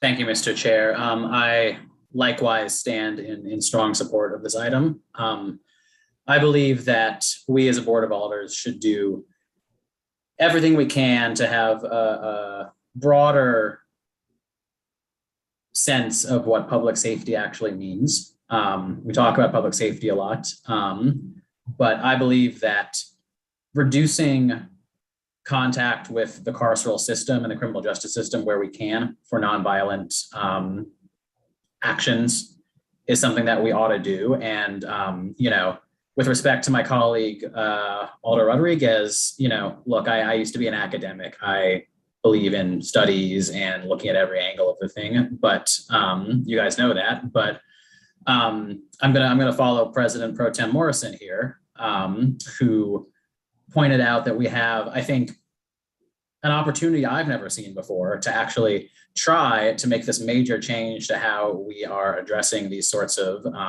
concerns. And I think that it's an opportunity that we really ought to take. And I think it's our duty, frankly, to take it. And I'm really excited to take it. And so I still have questions myself. There are parts of how this is actually going to work out that I really cannot foresee. But I think the only way we're going to find out is in the doing. And I think it's an opportunity that we need to take here. So I urge colleagues to vote favorably. Thank you, Mr. Chair. Thank you, Alder Decker. I see two more colleagues on the queue. Alder Santiago, you're next. Thank you, Mr. Vice Chair. I also agree with Alder Morrison, and we have the opportunity to find what's going on, is to try it, basically. My only concern of what I'm hearing is the way we are talking about the jobs. Like, oh, if it doesn't work, they have a job. I think we better be careful, because if whoever gets hired for that position, if 2 years down the road, halfway down the experiment, because that's what it is, they feel they're not gonna be with a job, they might jump ship and go somewhere else and leave it halfway. That's my only concern. I love the concept. I love that we should look at the numbers, gather the data. My only concern is the way we saying if it doesn't work, they're out of a job. Personally, if it was me, that was one of those jobs, 2 years, if after 2 years, 12 years, I see, I will start looking for another job, and I will leave this halfway done. All I'm saying is just, let's be careful how we say things, because people hear this, and we don't want to, even though they know ahead of time what's going to happen if we don't find the funds, if we don't get grants, they understand. At the same time, we got the human factor that, so if I'm, again, just my opinion, if I'm one of those people and I see that does not working out, I'll probably join ship before it sinks. That's just my only concern, but I am in favor of it. Thank you. Thank you, Alder Santiago. Alder Hurt. Thank you, Mr. Vice Chair. And I want to clarify something. I am, the Hill North is hurting. The Hill is hurting with a lot of social services. Yet we have some, we're still dealing with homelessness. We're still dealing with the opioids. We're still dealing with drugs, running rampant drug use and drug sales. We're still dealing with a high unemployment rate due to individuals' background. I understand it. I'm a product of it. I'm not ashamed to say it. But I have some reservations. I'm not against it. I will support it to give it a chance. But the reservations are still there. And I agree with everyone. I am an average person. And I see it every day, just like my colleague, Alder Morrison, Alder Walker Myers, Alder Rodriguez. We see it every day in our wards. And it's an issue that needs to be addressed. And I'm hoping that this new department can address this issue and have the right people in place to address these issues. I'm expecting and looking forward to seeing the data from this. And I hope that Alder Morrison made a good suggestion that we see and come back every year instead of every 2 years. Let's come back every year and see what's really going on. Because we got a lot to address, and I hope this department can address it. Thank you so much. Thank you, Alder Hurt. Any other colleagues wish to speak on this item? I'm going to say something. Really what's before us is two things. It's three motions, but it's really two things. One is, should we make use of federal dollars, American Recovery Plan Act dollars, to support services rendered to people facing these challenges, mental health challenges, addiction challenges, reentry challenges, homelessness. Should we use these American Rescue Act funds to the tune of $8 million to support staff and programs that deliver services to these people? And I say yes. The need is overwhelming, and a fair recovery for our culture and our society includes bringing people along with us. It shouldn't just be fixing roads and bridges, although that's good too.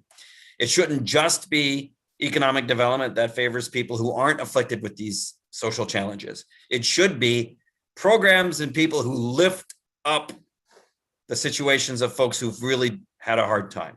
And so on that first question, should we use some of the substantial amount of money that we receive, that we are getting from the federal government, that comes from the rest of our country? Should we use it to make these kinds of social investments? And I say, yes. It really aligns with our legislative agenda, after all. Finding homes for the homeless, health equity, public safety for all. These services and this vision of how to use those funds aligns, I think, strongly with our legislative agenda. The second question is, does creating a new department help the city do a better job? And that's not immediately clear to me that it does. I think a lot depends on the execution. Who are they going to hire? What kind of qualifications does that person have? Does making that a department head position result in a higher salary and a more attractive opportunity for someone who has some serious skills than if it were one or two ranks below? Does this new department head have the portfolio and the authority to actually lead? Not to mention the skills and the experience, right? So a lot of those questions can only be answered after the fact when we see how it's executed. But I do see the rationale for having these particular services, these particular parts of the organization that are involved in those services, brought together, working closely together in an integrated way because they have the same boss and they have the same staff meetings and they look at the same status reports, right?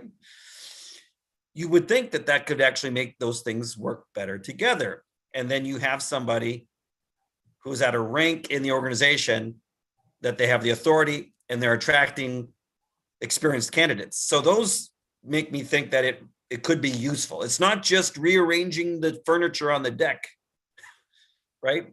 It's about creating the best situation for departments that too often are overlooked, that really have incredibly important work to do. So from my perspective, I think we should give it a shot and authorize the changes required to make this reorganization possible. Having said that, yes, we should follow this situation closely. We should invite them back. I've heard colleagues talk about the Health and Human Services Committee. Yes, they should get in on it. They could have a workshop of their own on this topic.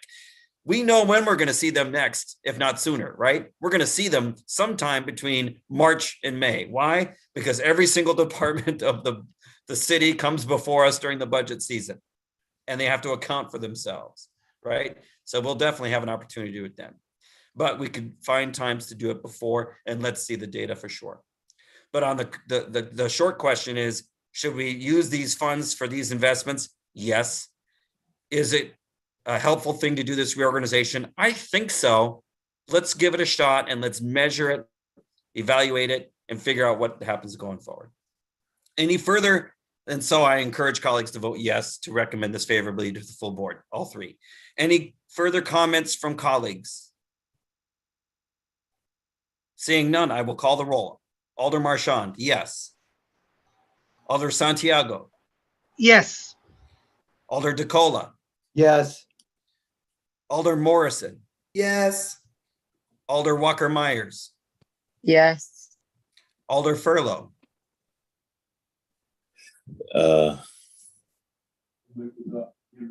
Yes. Alder Rodriguez. Yes. Alder Hurt. Yes. Alder Decker. Yes. The motion carries. The three items will be favorably recommended to the full board. Vice Chair, I like to move item 6 as a read and file. Second. Item 6 has been moved as a read and file. Any discussion on item 6? I will just note for the record that the next time we see Mr. Gormany in September, we can talk more with him about the closeout of the just recently finished fiscal year and get answers, maybe more answers to questions about how the Rescue Plan Act funds are going to interact with last year's budget. And we'll see where we are with the fund balances. It's a very interesting and important question. Any further discussion on the read and file? Seeing none, I will take the roll. Alder Marchand, yes. Alder Santiago, Yes. Alder DeCola, Yes. Alder Morrison, Yes. Alder Walker Myers, Yes. Alder Furlow, Yes. Alder Rodriguez. Alder Rodriguez is frozen. We'll come back to Alder Hurt. Yes. Yes. I heard yes from both Alders Rodriguez and Hurt. Alder Decker. Yes. Thank you very much. The item passes. Before a motion to adjourn is appropriate, let me just remind colleagues that this was the first of 2 finance meetings this month. On Monday, August 30th, we will have a public hearing on Tweed Airport. I expect that to be well attended. It's the only item on the agenda for that evening. Having said that, a motion to adjourn is appropriate. I move that we adjourn. Second. Second. The motion to adjourn has been made and seconded. Any discussion? Seeing none, I will call the roll. Alder Marchand, yes. Alder Santiago. C. Alder DeCola. Yes. Alder Morrison. Yes. Alder Walker Myers. Yes. Alder Furlow. Alder Rodriguez. Yes. Alder Hurt. Yes. Alder Decker. Yes. The motion carries. We're adjourned. Thank you, everybody. Good night. Good night, everybody. Be safe. Good night. Good night.